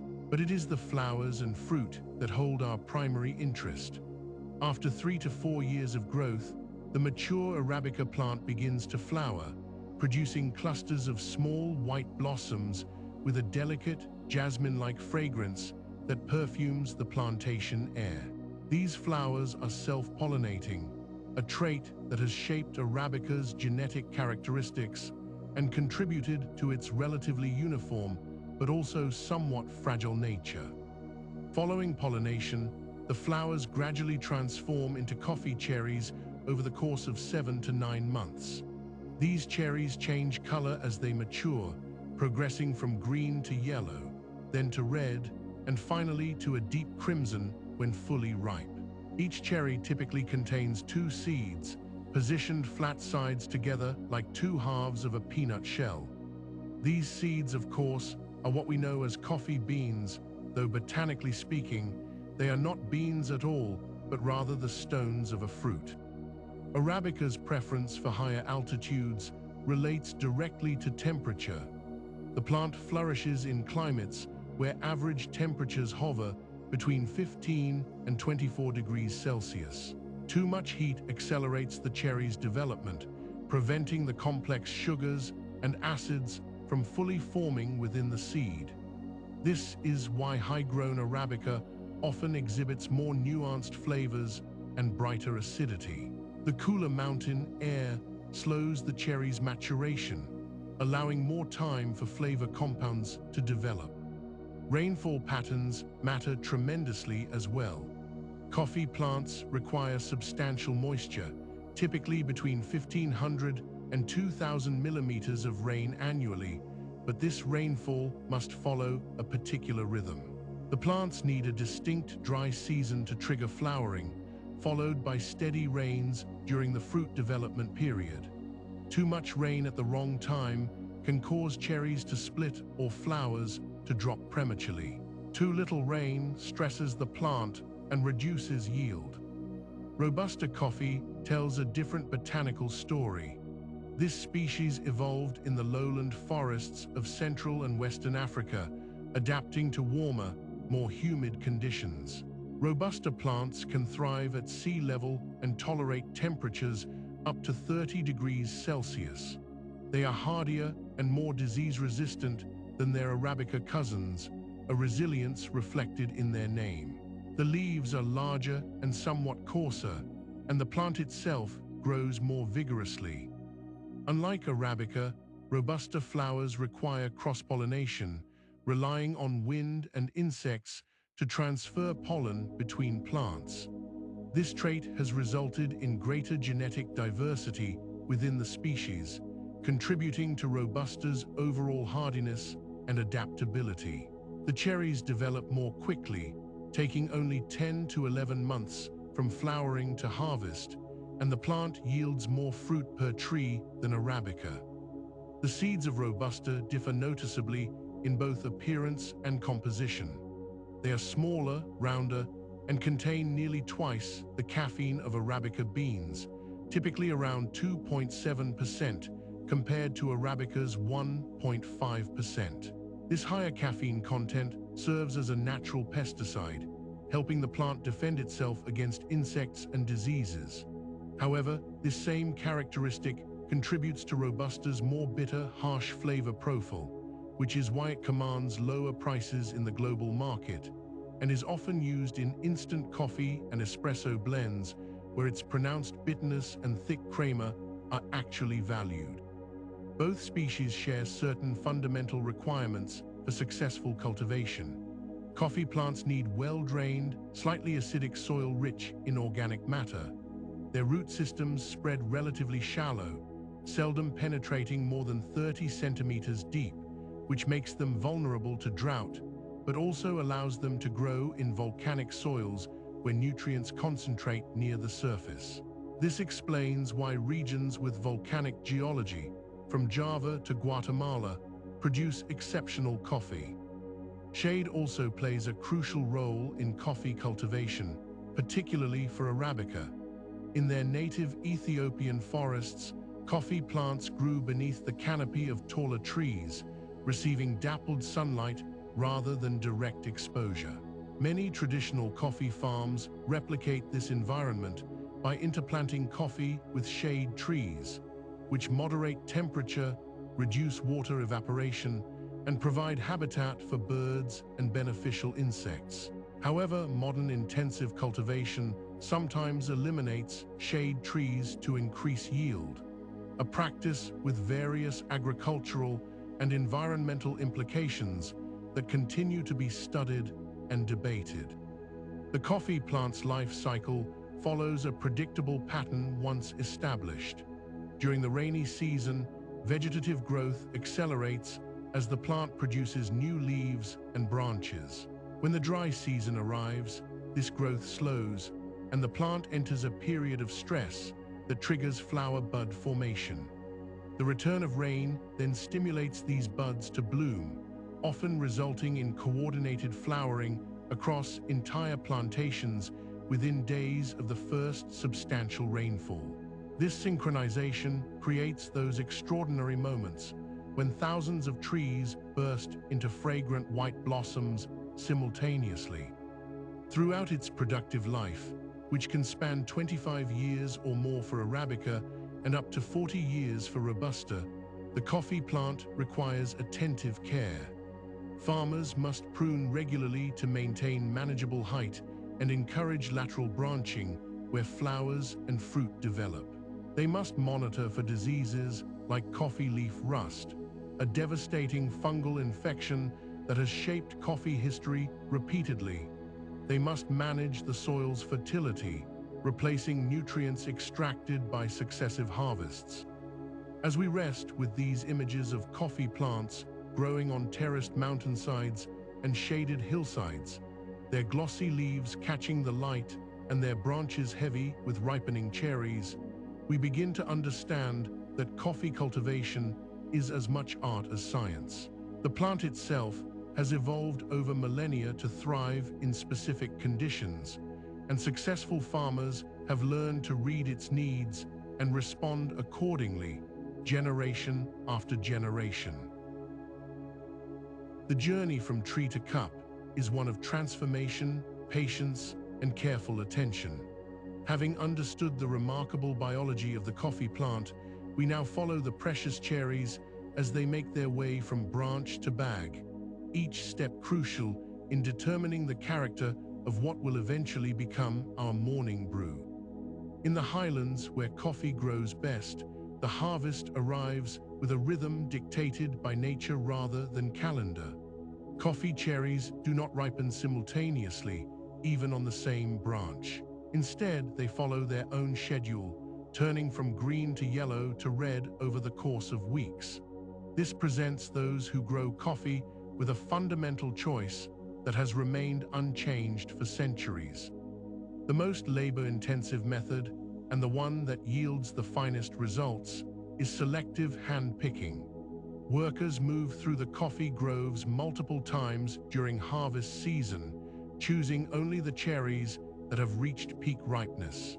Their trained eyes can distinguish subtle variations in color that indicate perfect maturity. A skilled picker can harvest between 60 and 80 kilograms of cherries in a single day, moving with practiced efficiency through terrain that is often steep and challenging. This tradition of selective harvesting continues in many regions producing specialty coffee, where the pursuit of quality justifies the considerable human effort required. In contrast, strip picking involves removing all cherries from a branch at once, regardless of ripeness. This faster method gathers ripe, unripe, and overripe cherries together, creating a harvest of mixed quality. On flatter plantations, mechanical harvesters can shake entire trees or use rotating brushes to strip branches, processing vast areas with remarkable speed. While this approach suits large-scale commercial operations, the resulting mixture of cherries at different stages of maturity affects the consistency of the final product. Once picked, coffee cherries begin a race against time. The fruit contains sugars that will ferment if left too long, and the beans inside must be separated from their fleshy covering before nature takes its course. Here begins the processing stage, where producers choose between methods that have evolved over centuries, each imparting distinct characteristics to the green beans that will eventually travel the world. The natural process, also called the dry method, is the oldest technique humans developed for preparing coffee. Under this approach, whole cherries are spread in thin layers across large patios or raised beds to dry in the sun. For 2 to 4 weeks, workers rake and turn the cherries multiple times each day, ensuring even exposure to warmth and air. At night, or when rain threatens, the cherries must be covered or moved under shelter. The coffee slowly dries inside its fruit, absorbing flavors from the surrounding pulp and mucilage. When the moisture content finally drops to around 11%, the dried cherries are stored until mechanical hullers can remove the brittle husk and reveal the beans inside. This method requires abundant sunshine and low humidity, making it traditional in Ethiopia, Brazil, and Yemen. The resulting coffee often carries fruity, wine-like notes, a sweetness that speaks of the intimate contact between bean and fruit during those long weeks under the sun. The washed process, sometimes called the wet method, takes a different path. Here, freshly picked cherries are fed through depulping machines that strip away the outer skin and most of the fruit. The beans, still coated in a slippery layer of mucilage, move into fermentation tanks filled with water. For 12 to 48 hours, naturally occurring microorganisms break down the remaining mucilage in a carefully controlled decomposition. The exact duration depends on altitude, temperature, and the particular character a producer wishes to achieve. When fermentation reaches the right point, the beans are washed clean with fresh water, then spread to dry on patios or in mechanical dryers. This method demands access to abundant clean water and careful attention to timing, but it produces coffee with bright, clean flavors and pronounced acidity. The washed process became standard in Colombia, Central America, and parts of East Africa, regions where these characteristics are prized. Between these two approaches lies the honey process, a method that found particular favor in Costa Rica before spreading to other origins. Neither fully natural nor completely washed, this technique removes the cherry skin but leaves varying amounts of the sticky mucilage on the beans during drying. Producers can choose white honey with almost all mucilage removed, or progress through yellow and red to black honey, where increasingly more mucilage remains. Each variation requires different drying times and produces different flavor results, offering a spectrum of possibilities between the fruit-forward natural and the clean-tasting washed. The choice of processing method depends on numerous factors beyond simple preference. Climate plays a determining role, as the natural process requires reliable dry weather during harvest. Water availability matters greatly, since washed processing can use significant quantities. Economic considerations influence decisions too, as each method demands different investments in equipment, labor, and time. Cultural traditions also shape these choices, with regions developing expertise and reputation around particular approaches passed down through generations. As beans dry, whether still in their fruit or already extracted, careful monitoring prevents problems. Too much moisture invites mold and off flavors. Too little, and beans become brittle and lose desirable qualities. Workers regularly measure moisture content, feeling the beans and using specialized meters to ensure the drying progresses correctly. This stage demands patience, constant vigilance, and an understanding of how weather conditions affect the process. Once properly dried, the beans undergo final preparation for their journey to roasters around the world. Hulling machines remove whatever layers still surround the beans, whether the dried cherry husk from natural processing or the papery parchment layer from washed coffee. The resulting green beans are sorted, first by size using screens with different sized holes, then by density using machinery that separates heavier, denser beans from lighter ones. Modern facilities employ optical sorters that use cameras and air jets to remove discolored or defective beans at remarkable speed. In other settings, workers perform this sorting by hand, their experienced eyes catching imperfections that might compromise quality. The green beans that emerge from this gauntlet of processing and sorting bear little obvious resemblance to the aromatic brown beans we recognize in coffee shops.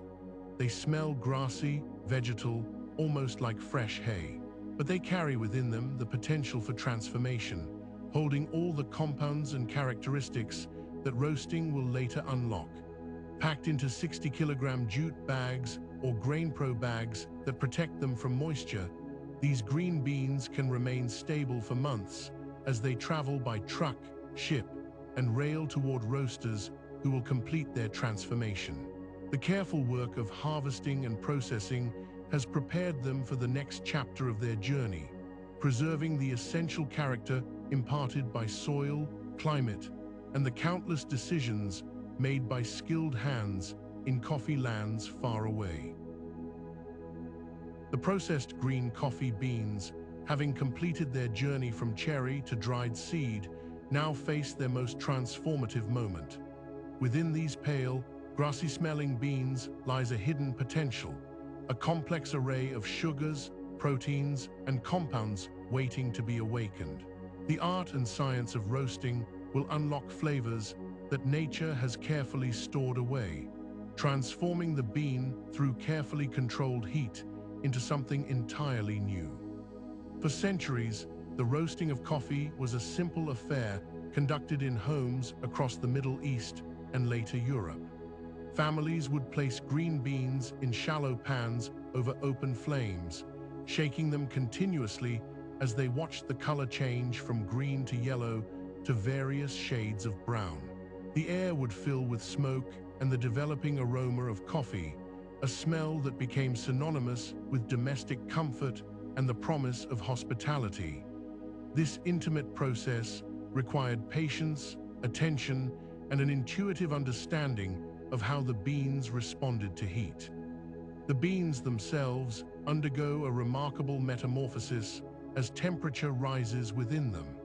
At first, as heat penetrates the dense structure of the green bean, moisture begins to evaporate. The beans take on a pale, almost straw-like appearance, and the air around them carries a grassy, hay-like scent. This is merely the beginning, the gentle awakening before the dramatic transformation to come. As the internal temperature of the beans continues to climb, chemical reactions begin to cascade through their cellular structure. Sugars start to caramelize, proteins break down into smaller compounds, and the complex choreography of the Maillard reaction begins. This same chemical process that browns bread and sears meat now works its magic on coffee, creating hundreds of new flavor compounds that did not exist in the green bean. Around 380 degrees Fahrenheit, something audible happens. The beans, having lost moisture and built up internal pressure from carbon dioxide, suddenly crack open with a sound like popcorn popping. Roasters call this first crack, and it marks a crucial moment in the roasting process. The beans have expanded in size, their structure becoming more porous and fragile. The color has shifted to a light cinnamon brown, and the aroma has evolved from grassy to something more recognizably coffee-like, though still delicate and complex. The roaster now faces a decision that will determine the final character of the coffee. Stopping shortly after first crack produces what is known as a light roast, beans that retain more of their original character, the distinct flavors imparted by their origin, variety, and processing method. These lighter roasts often display bright, acidic notes, floral aromatics, and nuanced flavors that speak of the specific terroir where the coffee grew. If the roasting continues, the beans darken further, sugars caramelize more deeply, and the flavor profile shifts. Medium roasts, typically achieved somewhere between first crack and a second, quieter crack that occurs at higher temperatures, offer a balance. The origin characteristics remain present, but are joined by the sweeter, richer notes created by the roasting process itself.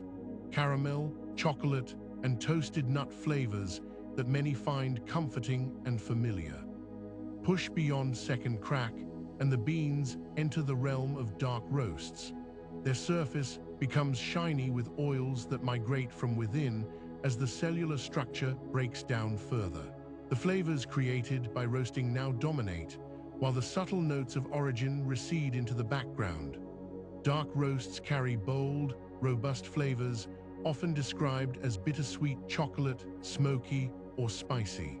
These roasts were traditionally popular in regions where coffee quality was inconsistent, as the roasting process could mask defects while creating a predictable, powerful flavor. The development of roasting technology paralleled coffee's growing importance in commerce and daily life.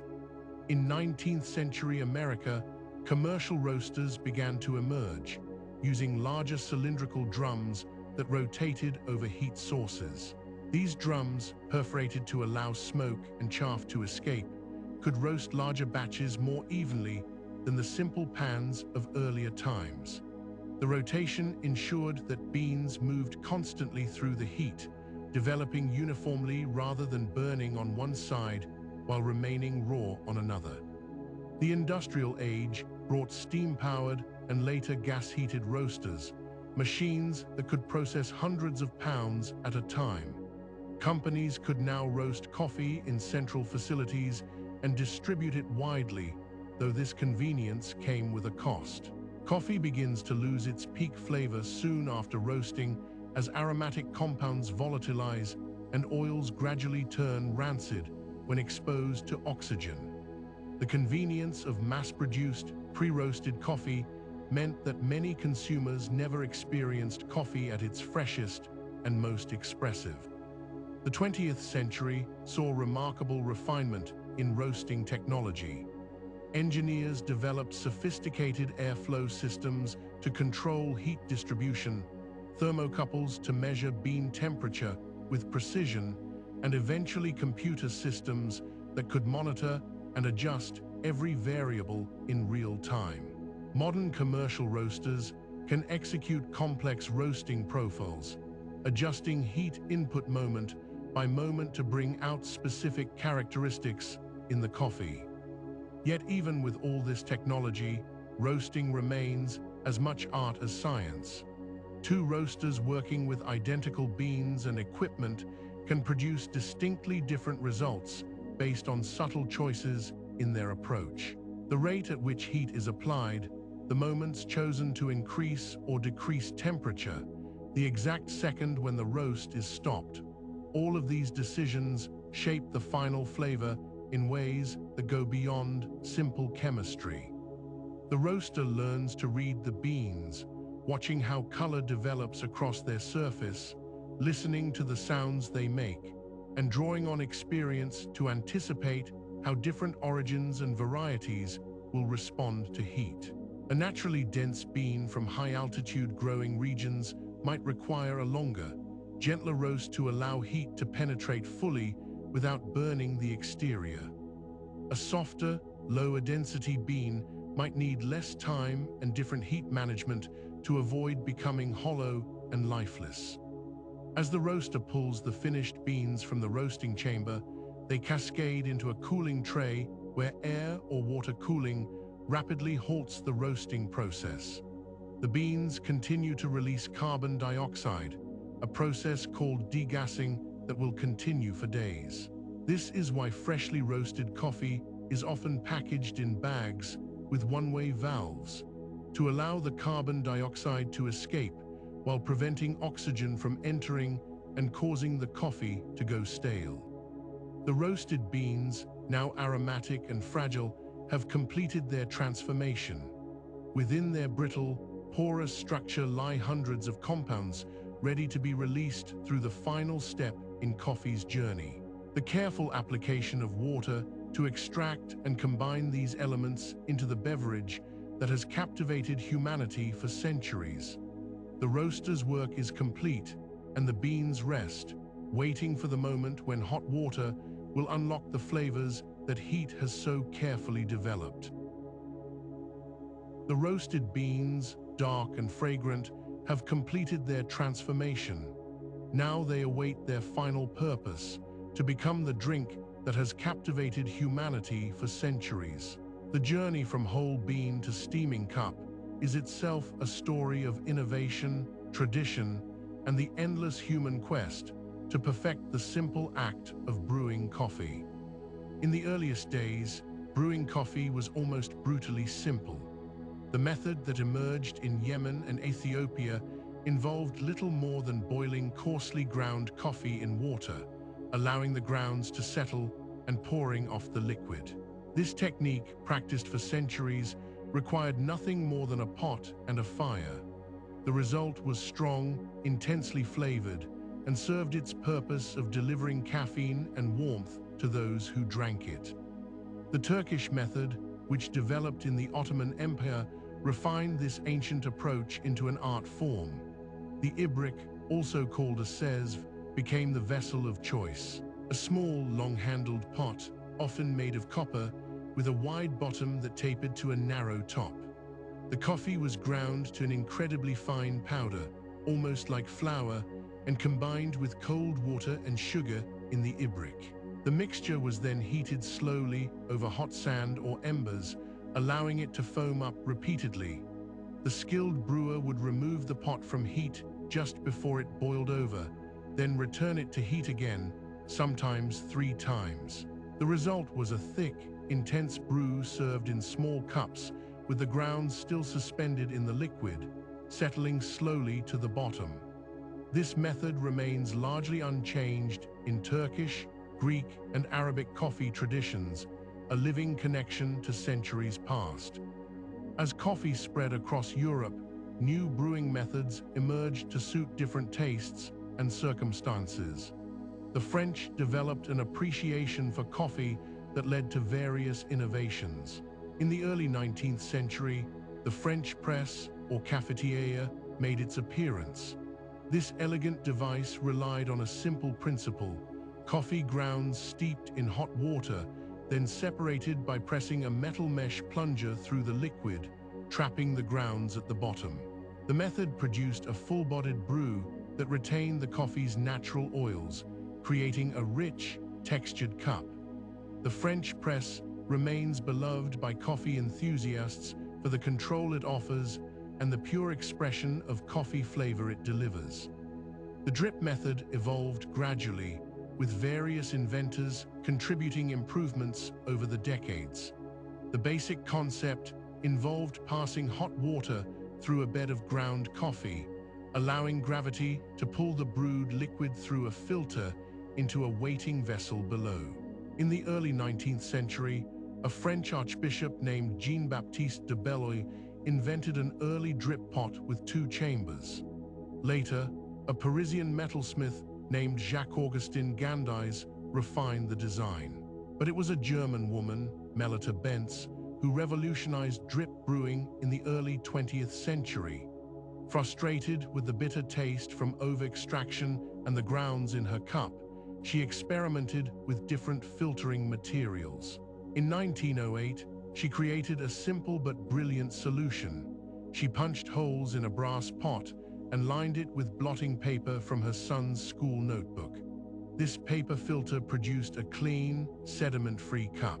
She patented her invention and founded a company that still bears her name, transforming how millions would brew their morning coffee. The percolator emerged as another attempt to improve brewing. Patented by James Mason in 1865, it worked by cycling boiling water up through a tube and over coffee grounds repeatedly. The percolator became especially popular in America, its bubbling sound and coffee aroma becoming fixtures of domestic life. Electric percolators brought convenience to countless kitchens throughout the 20th century, though coffee purists noted that the repeated exposure to boiling water could produce a bitter, over-extracted brew. The pour-over method, particularly popular in Japan, elevated manual brewing to a precise ritual. Using devices like the Hario V60 or Chemex, the brewer pours hot water over grounds in a careful, controlled manner, often in a spiral pattern. The rate of pouring, the water temperature, and the grind size all influence the final cup. This method demands attention and skill, transforming brewing into a meditative practice. The pour-over renaissance in recent decades reflects a desire to slow down, to be present in the moment of creation. But perhaps no brewing innovation has shaped modern coffee culture more profoundly than the espresso machine. In Italy, where coffee had become deeply woven into daily life, inventors sought ways to brew coffee quickly for impatient customers. Angelo Moriondo of Turin created the first espresso machine in 1884, using steam pressure to force water through coffee. Luigi Bezzera improved the design in 1901, creating individual servings. Desiderio Pavoni purchased Bezzera's patent and began manufacturing machines commercially. These early machines were temperamental and required skilled operators, but they produced concentrated coffee in seconds rather than minutes. Achille Gaggia revolutionized espresso again in 1948, by inventing a lever-operated machine that used spring-powered pistons to generate higher pressure. This innovation created the crema, that golden foam layer that became espresso's signature. The higher pressure also produced a smoother, less bitter shot, as the water passed through the coffee too quickly to extract harsh compounds. Gaggia's machines spread throughout Italy, then the world, defining what espresso would become. The development of pump-driven machines in the 1960s brought consistency and ease to espresso preparation. These machines could maintain steady temperature and pressure, producing reliable results. Modern espresso machines are marvels of engineering, with computerized controls, multiple boilers, and pressure profiling capabilities that would astound the early pioneers. The 20th century also brought automated convenience to home brewing. The electric drip coffee maker, refined by companies like Mr. Coffee in the 1970s, made consistent brewing accessible to everyone. Single-serve pod systems, though controversial among coffee purists and environmentalists, have brought espresso-style drinks into homes and offices worldwide.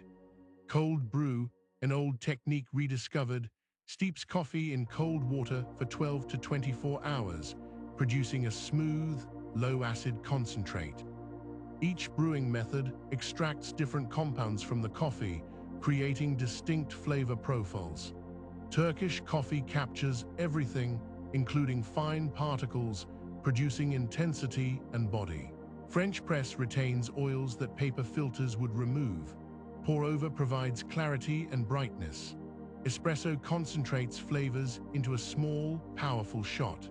The choice of method becomes personal, a matter of taste and ritual, of how one wishes to experience this moment of transformation from ground bean to liquid comfort.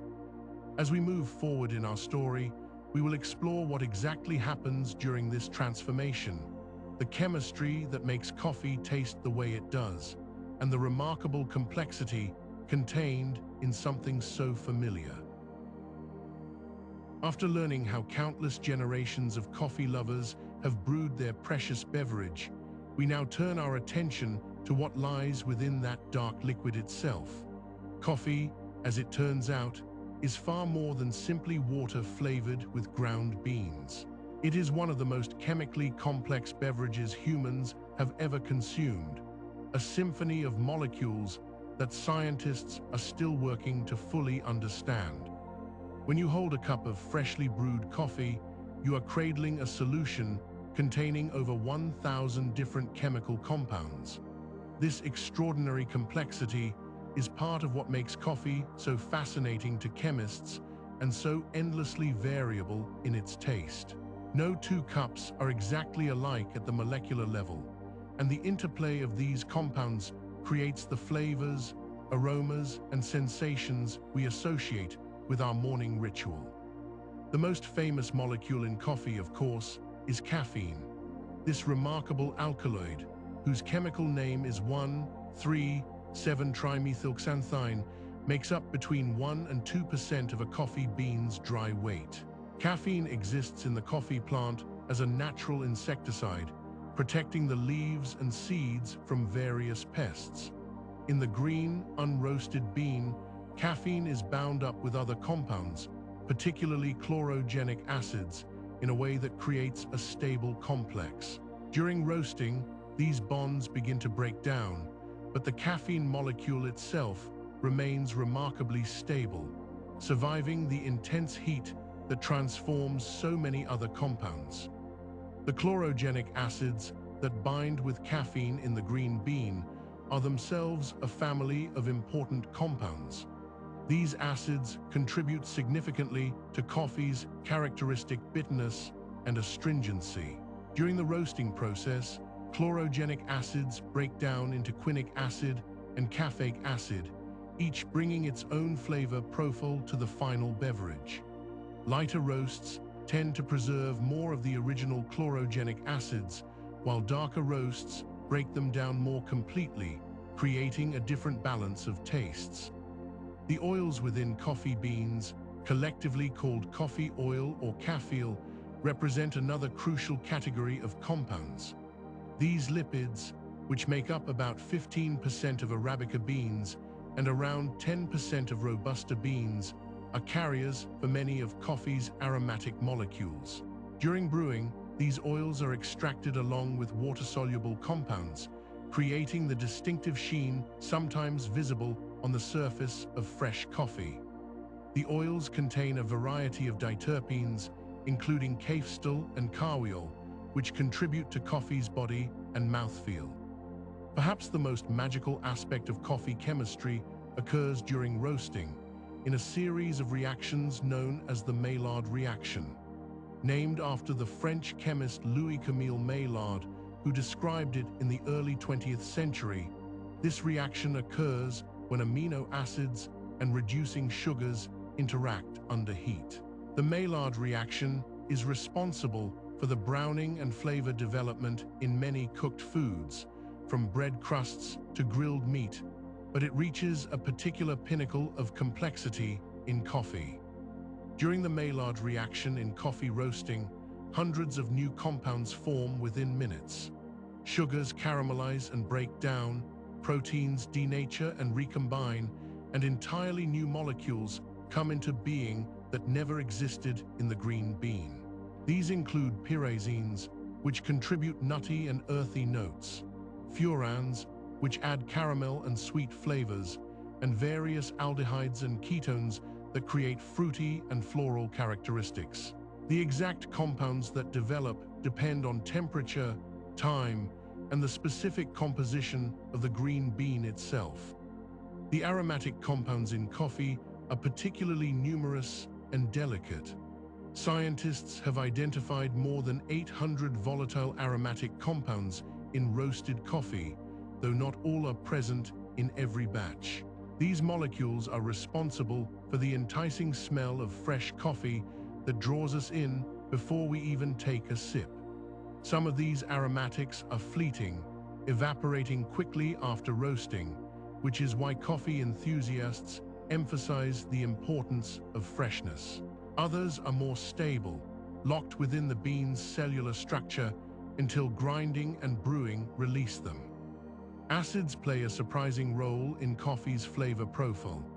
Despite coffee being relatively acidic compared to water, with a typical pH between 4.8 and 5.1, it is actually less acidic than many fruit juices or soft drinks. The perception of acidity in coffee, what professionals call brightness or liveliness, comes from several organic acids, including citric acid, malic acid, acetic acid, and the previously mentioned quinic acid. These acids don't just make coffee taste bright, they also enhance our perception of other flavors and contribute to the overall complexity of the cup. The melanoidins formed during roasting deserve their own consideration.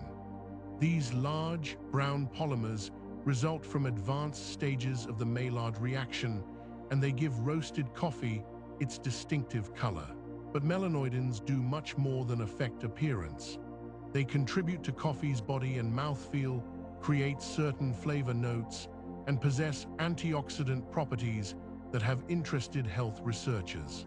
The longer and darker the roast, the more melanoidins develop, which is one reason why dark roasts taste so different from light roasts, even when made from identical green beans. Trigonelline, another alkaloid found in coffee, undergoes its own transformation during roasting. This compound, present at around 1% in green beans, breaks down when heated to form niacin, also known as vitamin B3, along with various pyridines and pyrroles that contribute to coffee's aroma. The breakdown of trigonelline also plays a role in the development of coffee's bitterness. Understanding coffee's chemistry helps explain why brewing method matters so much. Different compounds extract at different rates and at different temperatures. Caffeine, being quite soluble, extracts readily even in cold water given enough time. The desirable aromatic compounds and lighter acids tend to extract early in the brewing process, while heavier, more bitter compounds take longer. This is why over-extracted coffee tastes harsh and bitter, while under-extracted coffee can taste sour and weak. The brewer's art lies in extracting the right balance of compounds, capturing the desirable elements while leaving behind those that would make the coffee taste unpleasant. The chemistry of coffee continues to reveal new secrets to researchers. Modern analytical techniques allow scientists to detect and measure compounds present in amounts as small as parts per billion, and new discoveries about coffee's chemical makeup appear regularly in scientific literature. Each finding adds another piece to the puzzle of why this particular beverage has captivated humanity so completely. As we drift towards sleep, we might reflect on the remarkable fact that this complex chemical orchestra plays out in every cup, whether brewed in a sophisticated laboratory or a simple kitchen pot. Tomorrow morning, when caffeine begins its work in our bodies, it will be just one player among hundreds, each molecule contributing its small part to the experience we simply call coffee. Having explored the 1,000 compounds that dance together in every cup of coffee, creating its complex tapestry of flavors and aromas, we now turn our attention to the single molecule that has made coffee humanity's companion for centuries. Caffeine, this remarkable substance, a natural product of the coffee plant's own defense mechanisms, has become so intertwined with human consciousness that billions of us begin each day by inviting it into our bodies. Caffeine belongs to a family of compounds called methylxanthines, naturally occurring alkaloids that plants produce to discourage insects from feeding on their leaves and seeds. In this way, the coffee plant protects itself, unaware that millions of years later, human beings would cultivate it specifically for this defensive chemical. The bitter taste of caffeine should theoretically warn us away, yet we have learned not only to tolerate, but to crave this bitterness. When you take that first sip of morning coffee, caffeine begins its journey almost immediately. The molecule passes easily through the lining of your mouth and stomach, entering your bloodstream within minutes. Unlike many substances we consume, caffeine moves freely throughout the body, crossing barriers that stop other molecules in their tracks. It reaches peak concentration in your blood approximately 45 minutes after consumption, though you may feel its effects much sooner. The mechanism by which caffeine works is elegantly simple, yet profound in its effects.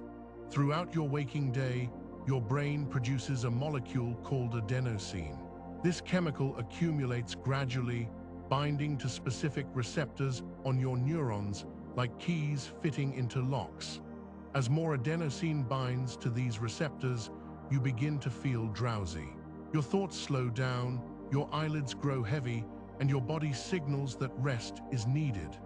This is adenosine doing its job, telling your brain that you have been awake long enough. Caffeine's molecular structure bears a remarkable resemblance to adenosine. When caffeine molecules circulate through your brain, they slip into those same receptors that adenosine would normally occupy. However, caffeine does not activate these receptors. Instead, it simply sits there, blocking adenosine from binding. The adenosine continues to accumulate in your system, but with caffeine occupying its receptors, the drowsiness signal cannot get through. You feel alert not because caffeine directly stimulates you, but because it prevents your natural tiredness from registering. This blocking effect triggers a cascade of other changes throughout your nervous system. With adenosine unable to slow things down, neurons fire more readily. Your pituitary gland perceives this increased activity and responds as if an emergency were unfolding, signaling your adrenal glands to release adrenaline. Your pupils dilate slightly, your heart beats a bit faster, airways open up, blood flow to muscles increases while blood flow to the stomach decreases. your liver releases sugar into the bloodstream for extra energy. All of this happens because you have temporarily disabled your brain's natural brake system. The effects of caffeine vary remarkably from person to person, a fact that has puzzled and intrigued researchers for decades. Some individuals can drink espresso after dinner and fall asleep without difficulty, while others find that even a cup of morning coffee leaves them jittery well into the afternoon. These differences arise from variations in our genes, specifically those that control enzymes responsible for breaking down caffeine. The primary enzyme that metabolizes caffeine is called CYP1A2, produced mainly in the liver. Some people inherit genes that make them rapid metabolizers, quickly dismantling caffeine molecules and flushing them from the system. Others are slow metabolizers, processing caffeine much more gradually. A person who metabolizes caffeine slowly might still have significant amounts in their bloodstream 12 hours after their morning coffee, while a rapid metabolizer might clear the same amount in just a few hours. Beyond genetics, numerous factors influence how caffeine affects you. Body weight plays a role, as does overall liver health. Certain medications speed up or slow down caffeine metabolism. Interestingly, smoking cigarettes increases the activity of those caffeine-breaking enzymes, so smokers tend to metabolize caffeine more quickly. Pregnancy dramatically slows caffeine metabolism, which is one reason expectant mothers are often advised to moderate their intake. Regular coffee consumption leads to tolerance, a phenomenon familiar to devoted coffee drinkers. When caffeine regularly blocks adenosine receptors, your brain responds by creating more receptors. With more receptors available, you need more caffeine to achieve the same blocking effect. This explains why someone who drinks coffee daily might barely feel the effects of a single cup, while someone who rarely consumes caffeine might feel quite alert from the same amount. If a regular coffee drinker suddenly stops consuming caffeine, those extra adenosine receptors become a problem. With nothing to block them and plenty of adenosine available to bind to them, the drowsiness signal comes through loud and clear. Many people experience headaches when they stop drinking coffee, caused by changes in blood flow as the brain readjusts. Mood changes, fatigue, and difficulty concentrating are common. These withdrawal symptoms typically peak within a day or two and gradually subside over the course of a week as the brain reduces its adenosine receptors back to baseline levels. The cognitive effects of caffeine extend beyond simple alertness. Research has shown that moderate caffeine consumption can enhance certain types of memory, particularly the ability to consolidate new information. Reaction times improve. Mental tasks that require sustained attention become easier. Physical performance benefits as well, which is why many athletes consume caffeine before training or competition. The molecule seems to reduce the perception of effort, allowing people to push themselves a bit harder without feeling significantly more fatigued. Caffeine's influence on mood deserves mention as well. Beyond preventing drowsiness, caffeine triggers increased production of dopamine, the neurotransmitter associated with pleasure and reward. This may explain why that morning cup of coffee feels not just energizing, but genuinely enjoyable, even emotionally uplifting for some people. The ritual and the chemistry work together, creating an experience that transcends mere wakefulness. As we drift towards sleep ourselves, contemplating this molecule that fights against sleep, we can appreciate the intricate dance between a plant compound and human neurology. Caffeine has woven itself into the fabric of human society not through force, but through the quiet insistence of individual neurons, receptors, and the daily rhythms of alertness and rest that govern our lives. Tomorrow morning, When you reach for that cup of coffee, you will know that you are participating in a molecular tradition, inviting a plant's ancient defense to become your ally in greeting another day. As we've seen how caffeine works its magic within the human body, we can now understand why coffee became so intimately connected with humanity's great age of industry and innovation. The story of coffee in the workplace is, in many ways, the story of the modern world itself. In the early decades of the 18th century, as workshops began giving way to factories, and the pace of production accelerated beyond anything previous generations had known, workers and owners alike discovered that coffee offered something remarkable. It provided sustained alertness without the impairment that came from the alcohol that had traditionally fueled long working days. Where beer or wine might dull the senses and slow reaction times around dangerous machinery, coffee sharpened focus and maintained coordination. The factories of England's Industrial Revolution ran on coal and steam, certainly, but they also ran on coffee.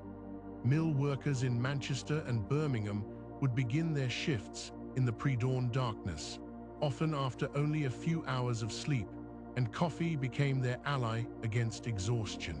The beverage spread through textile mills, iron foundries, and shipyards. Employers quickly recognized that workers who consumed coffee made fewer mistakes and could maintain attention through repetitive tasks for longer periods. Some factory owners even began providing coffee to their workers, recognizing it as an investment in productivity. This relationship between coffee and industry grew stronger as the 19th century progressed. The expansion of railroads and telegraph systems created workplaces that operated around the clock, where timing and coordination became critical. Railroad engineers and telegraph operators relied on coffee to stay alert during night shifts, understanding that a moment's inattention could have serious consequences. Station masters kept pots brewing continuously, and the aroma of coffee became as much a part of these workplaces as the sound of steam whistles and clicking keys. In the offices of growing corporations and government bureaucracies, coffee found a different but equally important role.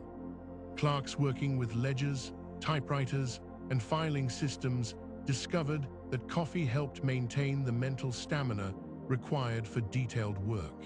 The coffee break began to emerge as an informal institution, a brief pause where workers could step away from their desks, refresh themselves, and return to their tasks with renewed focus.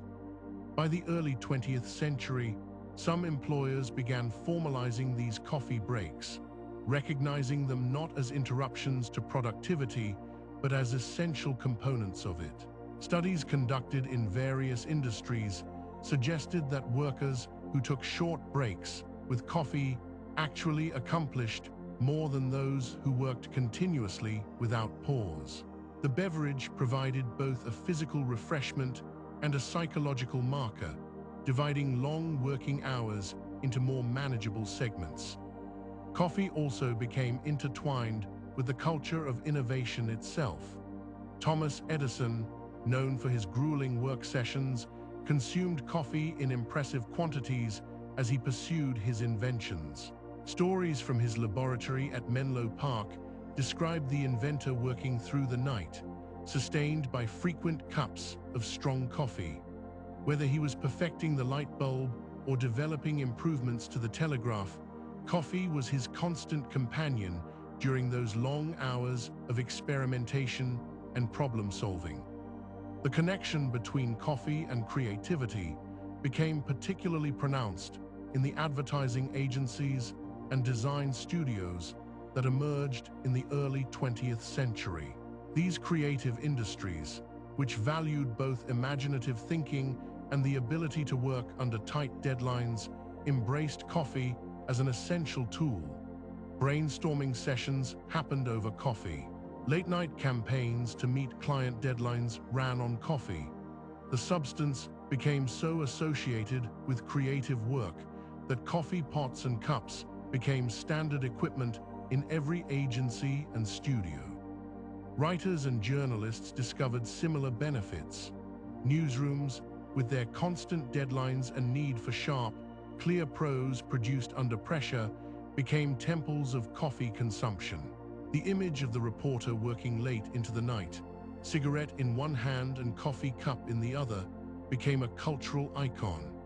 Coffee enabled the rapid pace of news gathering and reporting that characterized modern journalism, helping writers maintain clarity and focus even as deadline pressures mounted. The scientific and technological advances of the 20th century had their own relationship with coffee. Research laboratories, where scientists might spend hours conducting experiments or analyzing data, kept coffee readily available.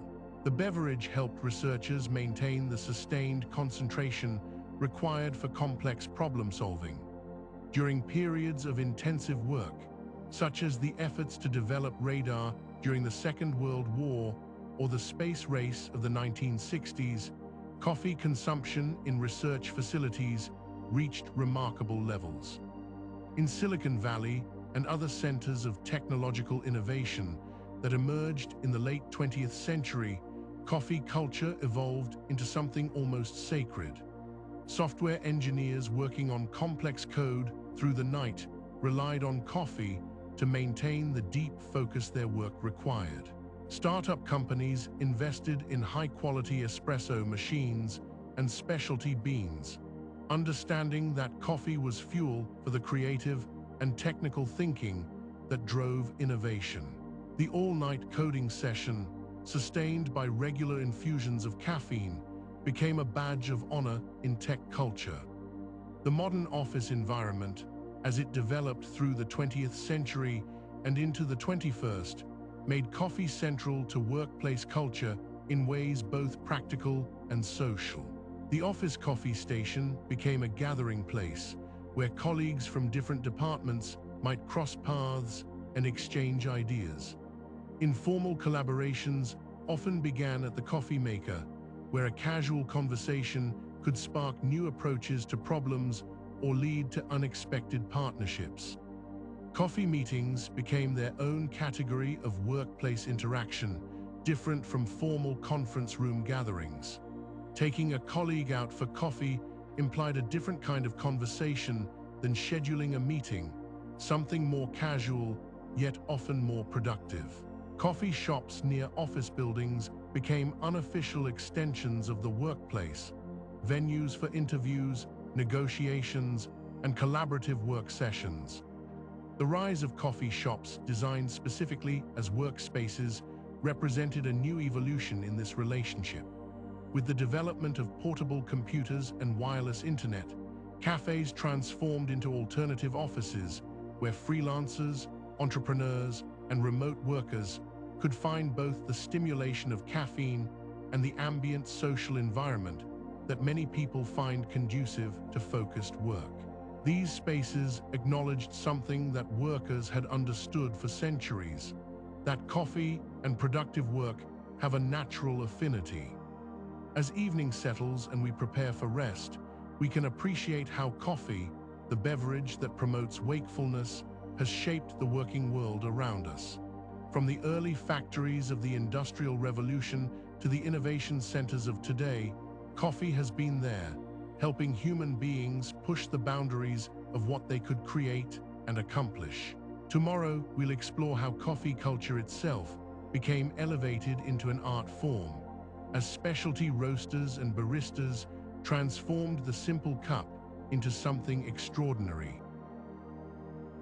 As the workplace rhythms and industrial patterns of coffee consumption became firmly established in the 20th century, something remarkable began stirring beneath the surface of this mass-market commodity. A quiet revolution was taking shape, one that would transform coffee from a simple morning fuel into an object of careful study, appreciation, and craft. The seeds of this transformation were planted in the 1960s in a small shop in Berkeley, California. Alfred Peet, a Dutch immigrant who had grown up in the coffee trade in Europe, opened Peet's Coffee in 1966. Peet brought with him a different philosophy about coffee, one that emphasized darker roasts, fresher beans, and most importantly, quality over convenience. He sourced better beans than the commercial brands that dominated American supermarkets, roasted them in small batches, and educated his customers about what they were drinking. The aroma that drifted from his roaster was richer, more complex, and altogether different from what most Americans associated with coffee. Peet's approach attracted a devoted following. Among his early customers were three friends who would go on to found Starbucks in Seattle in 1971, initially as a retailer of Peet's roasted beans before they began roasting their own. But the movement towards specialty coffee was about more than individual shops or companies. It represented a fundamental shift in how people thought about coffee itself. In earlier decades, the dominant trend in American coffee had moved steadily toward lighter, cheaper blends. Coffee was sold in cans that sat on shelves for months, losing freshness and flavor. Marketing emphasized convenience and economy rather than taste or origin.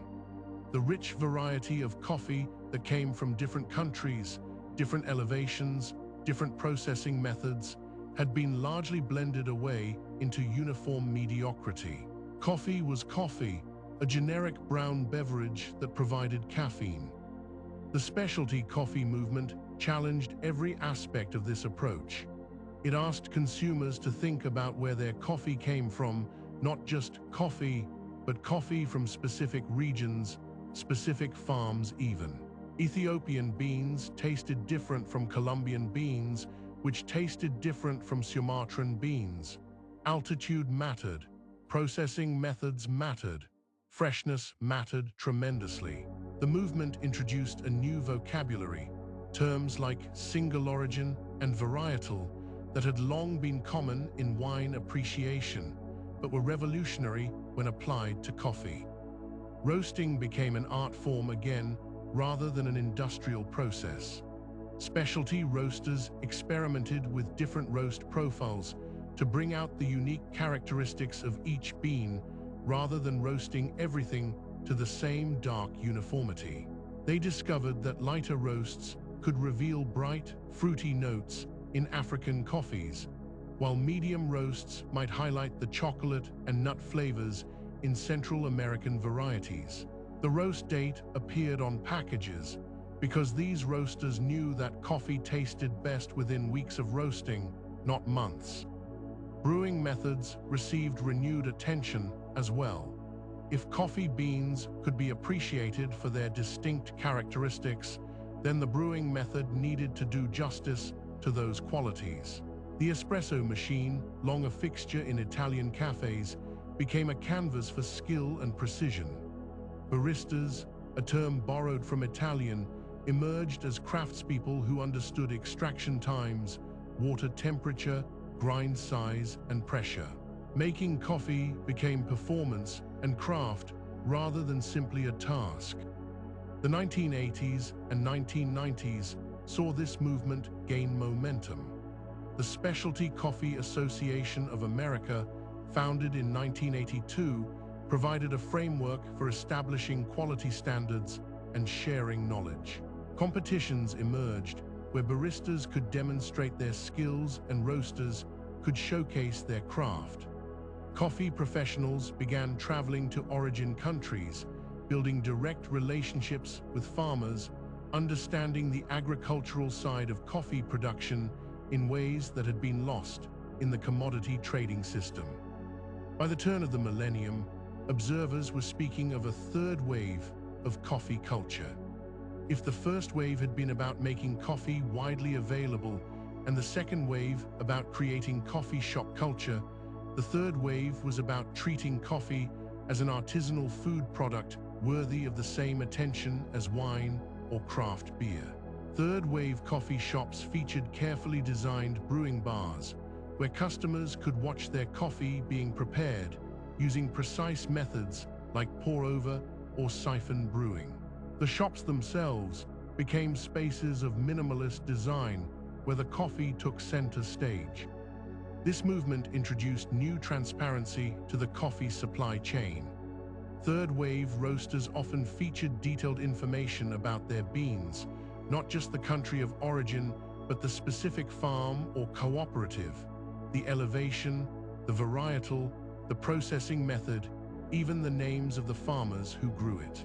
Some roasters engaged in direct trade, traveling to origin countries to work directly with producers, cutting out traditional middlemen and ensuring farmers received better prices for higher quality beans.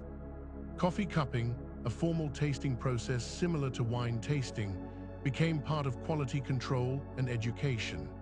Tasters would evaluate coffees based on attributes like acidity, body, sweetness, and flavor notes, developing a shared language for describing the remarkable variety found in well-grown, carefully processed coffee beans. This systematic approach to tasting helped establish objective quality standards and trained palates to discern subtle differences. The specialty coffee movement also brought renewed attention to brewing precision. Coffee enthusiasts invested in burr grinders that could produce uniform particle sizes, in scales that measured both coffee and water to the gram, in thermometers and timers. Brewing ratios and recipes were shared and debated. This level of attention might have seemed obsessive to earlier generations who simply scooped coffee into a percolator, but it reflected a genuine desire to extract the best possible flavors from these carefully sourced and roasted beans.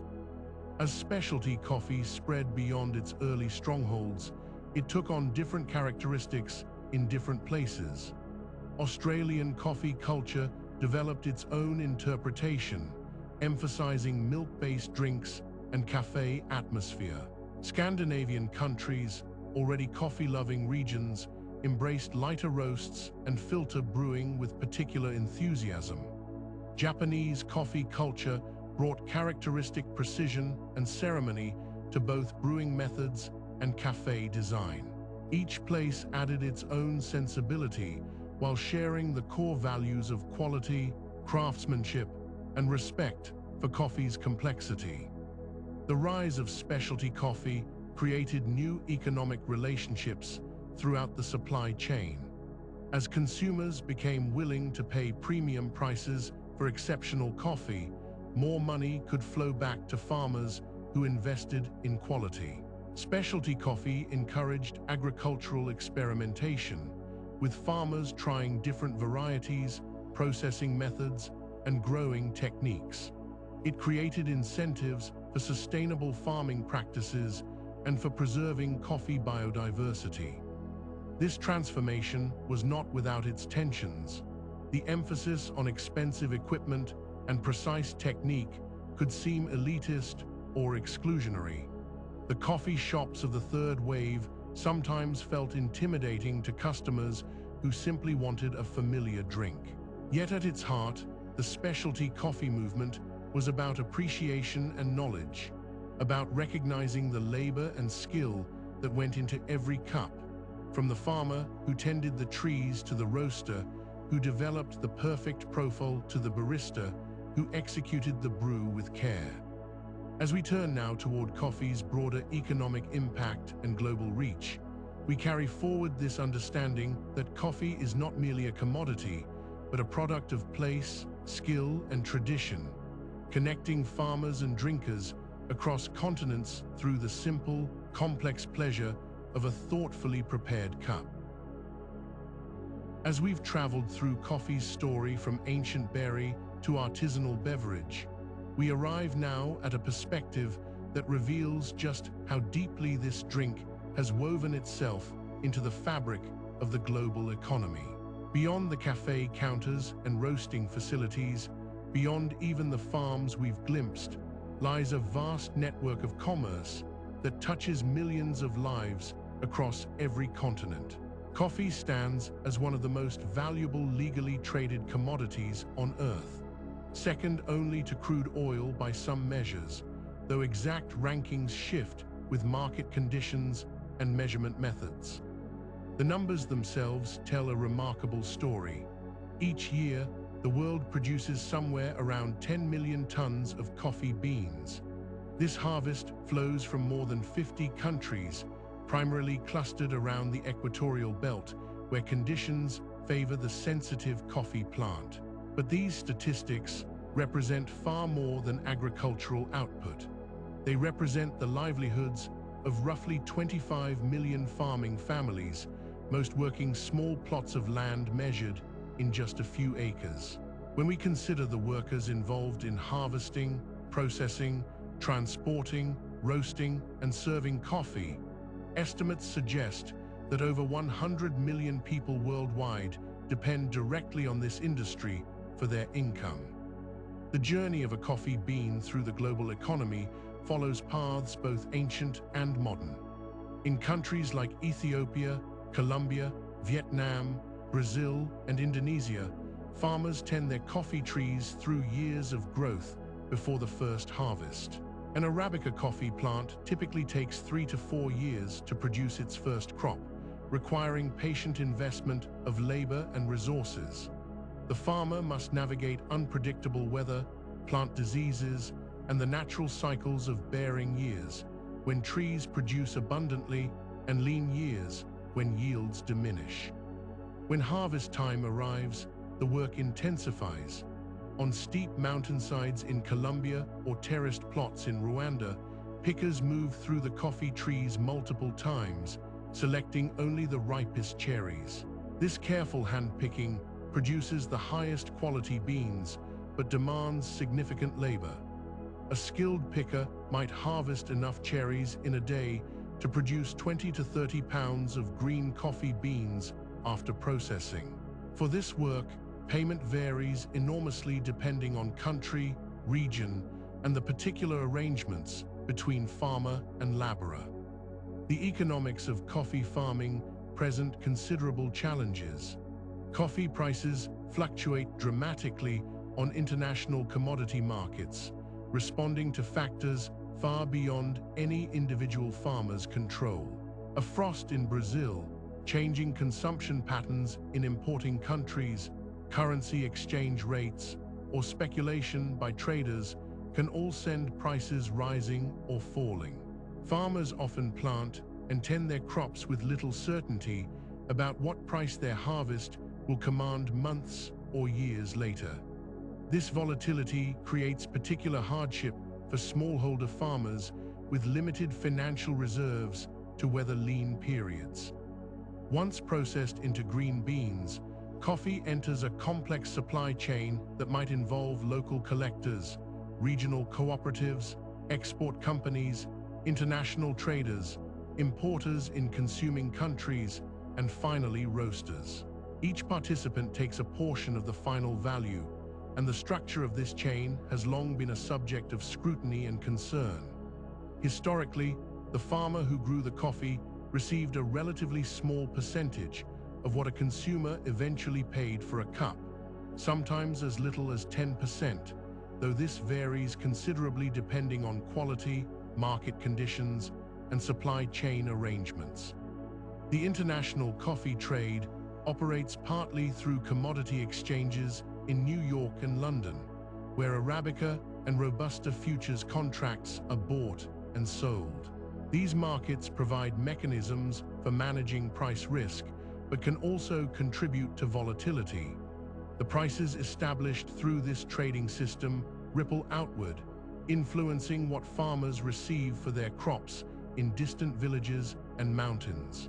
This connection between global finance and rural agriculture creates situations where a farmer in Guatemala might find their income affected by trading decisions made by someone who has never seen a coffee plant or tasted the beans they're trading. Recognizing these challenges, various initiatives have emerged over recent decades aimed at improving conditions for coffee farmers and promoting more sustainable practices. Fair trade certification programs, beginning in the late 20th century, established standards requiring minimum prices for farmers, long-term trading relationships, and investment in community development. Organic certification addresses environmental concerns, prohibiting synthetic pesticides and fertilizers while often commanding premium prices. Rainforest Alliance and UTZ certifications focus on environmental sustainability and improved farming practices. Direct trade relationships, championed particularly by specialty coffee roasters, seek to bypass some intermediaries in the supply chain, with roasters building relationships directly with specific farms or cooperatives. These arrangements often involve higher prices paid to farmers, quality incentives, and longer-term partnerships.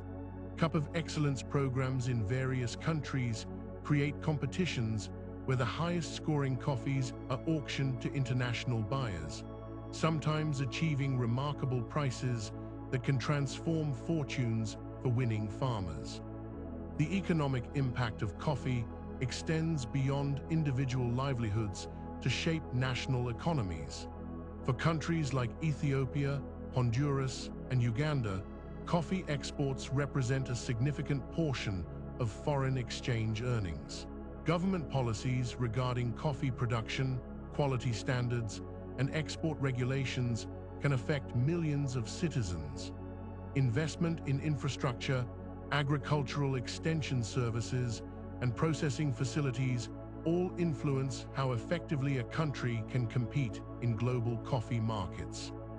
The processing sector itself generates economic activity and employment. Washing stations, dry mills, and export facilities provide jobs and add value to the raw harvest. Countries that develop robust domestic roasting industries, selling packaged coffee rather than just raw beans, capture more of the value chain. Vietnam's remarkable rise to become the world's second-largest coffee producer, primarily of Robusta beans, demonstrates how national focus on coffee production can reshape an economy within just a few decades. Climate change now presents perhaps the most significant long-term challenge to coffee's economic future.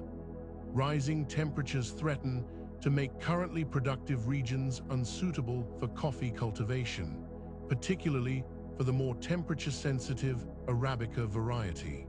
Research suggests that the area suitable for coffee farming could shrink considerably in coming decades, potentially displacing farming communities and disrupting supply chains built over generations. This reality has spurred investment in developing more resilient coffee varieties, exploring new growing regions at higher altitudes, and implementing farming practices that help mitigate climate impacts. The economic ripples of coffee extend into consuming countries as well. The cafe industry generates employment and entrepreneurship opportunities in cities worldwide. Equipment manufacturers, packaging companies, and shipping firms all participate in coffee's economic ecosystem. The industry supports agricultural research, sustainability initiatives, and educational programs that span continents. As we consider coffee's vast economic footprint, we glimpse countless individual stories behind the statistics. A farmer deciding whether to invest in improving their processing equipment. A cooperative manager negotiating with buyers. A family choosing whether their children can attend school based on that season's coffee prices.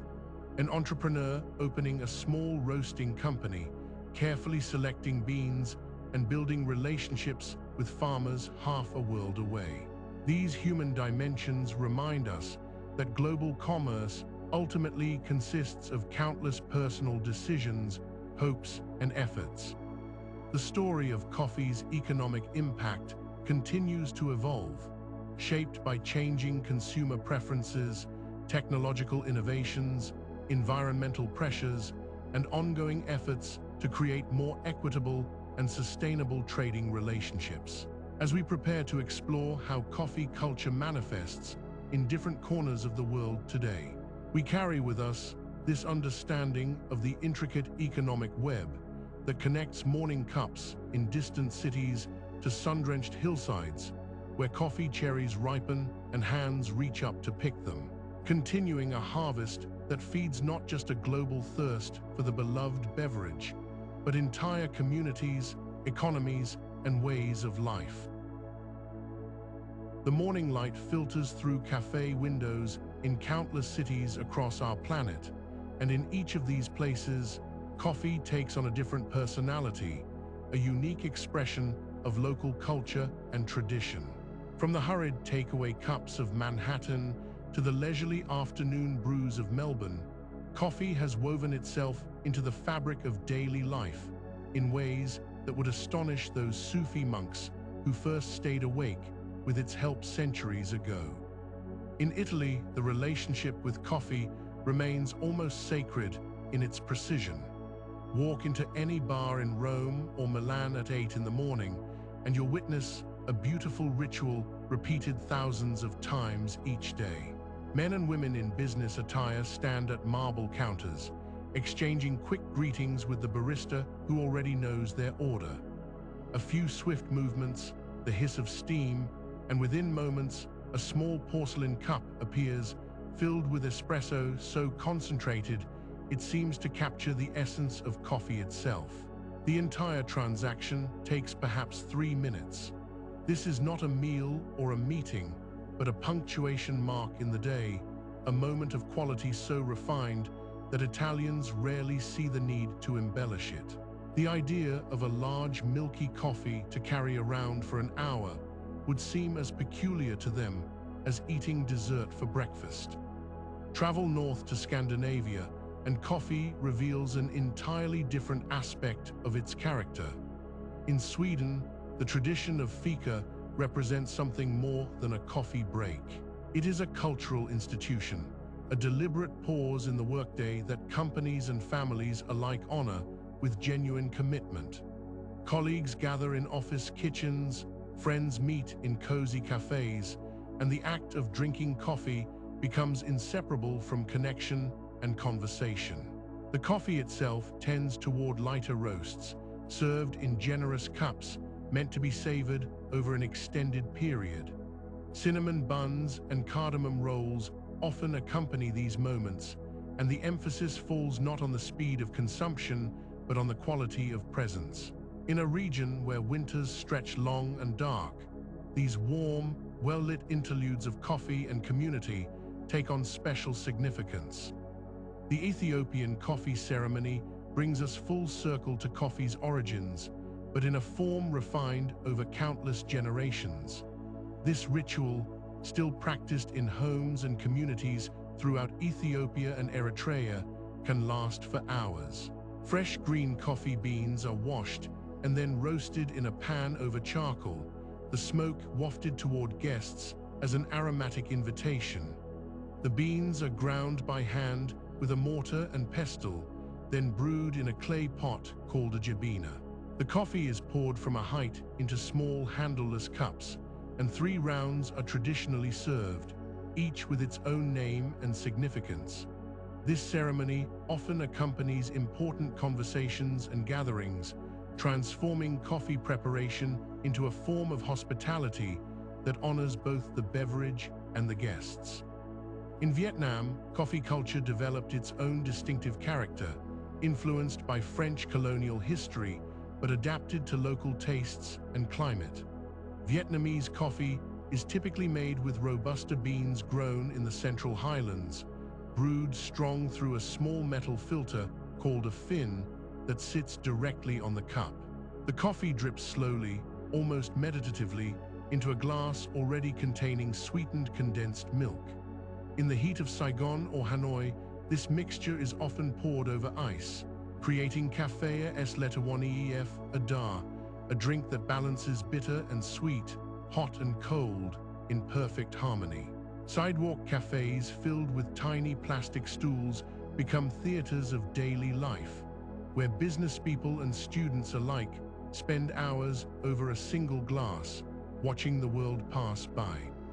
Turkey and Greece maintain coffee traditions that stretch back centuries, though they might dispute the naming rights. Turkish coffee, prepared in a special pot called a sezv or ibrik, involves brewing very finely ground coffee with water and often sugar, bringing it to foam 3 times before serving. The grounds settle in the cup, and drinkers leave this muddy residue at the bottom. Some practitioners of tasseography claim to read fortunes in the patterns these grounds create when the cup is inverted.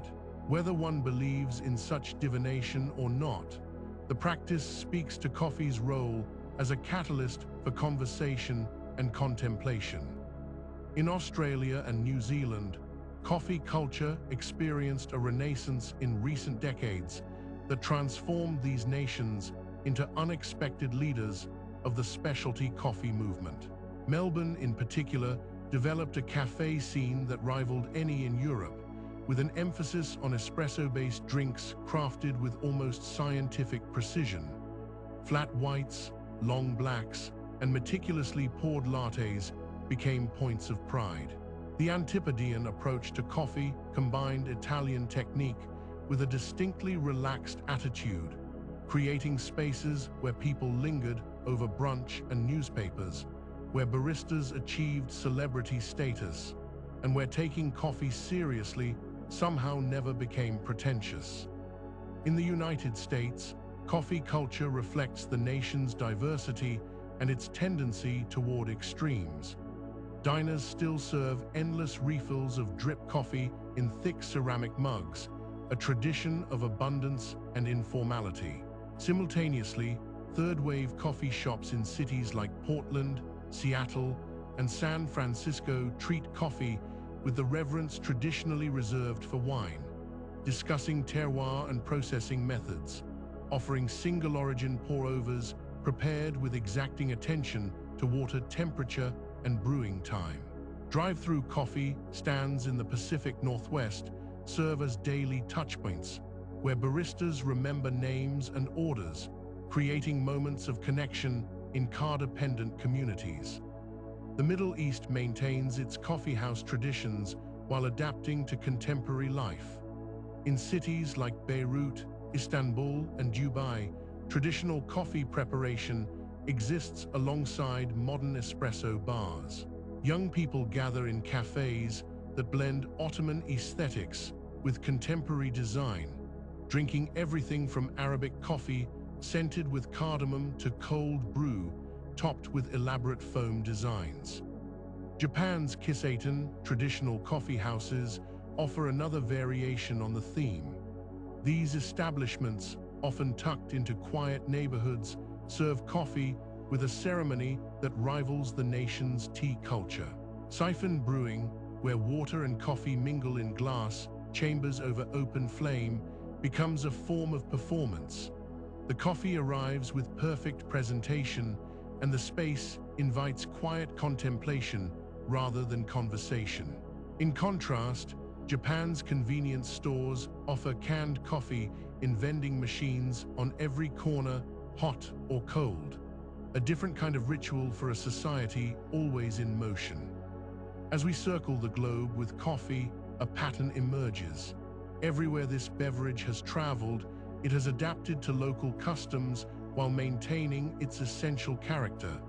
It brings people together in cafes and homes. It marks transitions in the day, from morning awakening to afternoon pause. It provides an excuse for conversation and a companion for solitude. The particular vessel, the specific preparation, the accompanying foods, the duration of consumption, all these vary dramatically.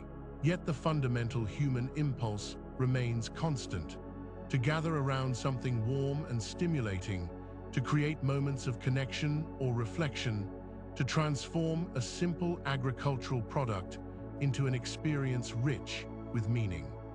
Coffee's journey from those Ethiopian highlands to every corner of our world represents more than the spread of a commodity. It tells a story of human curiosity, cultural exchange, and our endless capacity to take something simple and invest it with significance. As you drift towards sleep tonight, perhaps you can almost smell that complex aroma, that scent that has welcomed billions of mornings and accompanied countless human moments across the centuries. The bean that wakes the world has, paradoxically, given us something else as well, a reason to pause, to sit, to be present. And in our hurried age, that gift might be as valuable as the wakefulness coffee first promised. As we bring to a close our journey through the remarkable story of coffee, from ancient Ethiopian highlands to the cups that warm our hands today, we hope these tales of discovery, tradition, and human connection have gently carried you through the evening. Thank you for joining us on this peaceful exploration of the bean that changed the world. If these calm adventures have brought you comfort, we'd love to have you with us again. Please like, subscribe, and share your thoughts in the comments below to help other smart sleepers find their way here. And now, as the night deepens and your mind settles, we wish you the sweetest of dreams. Good night, fellow dreamer, and may your sleep be restful and your dreams be kind.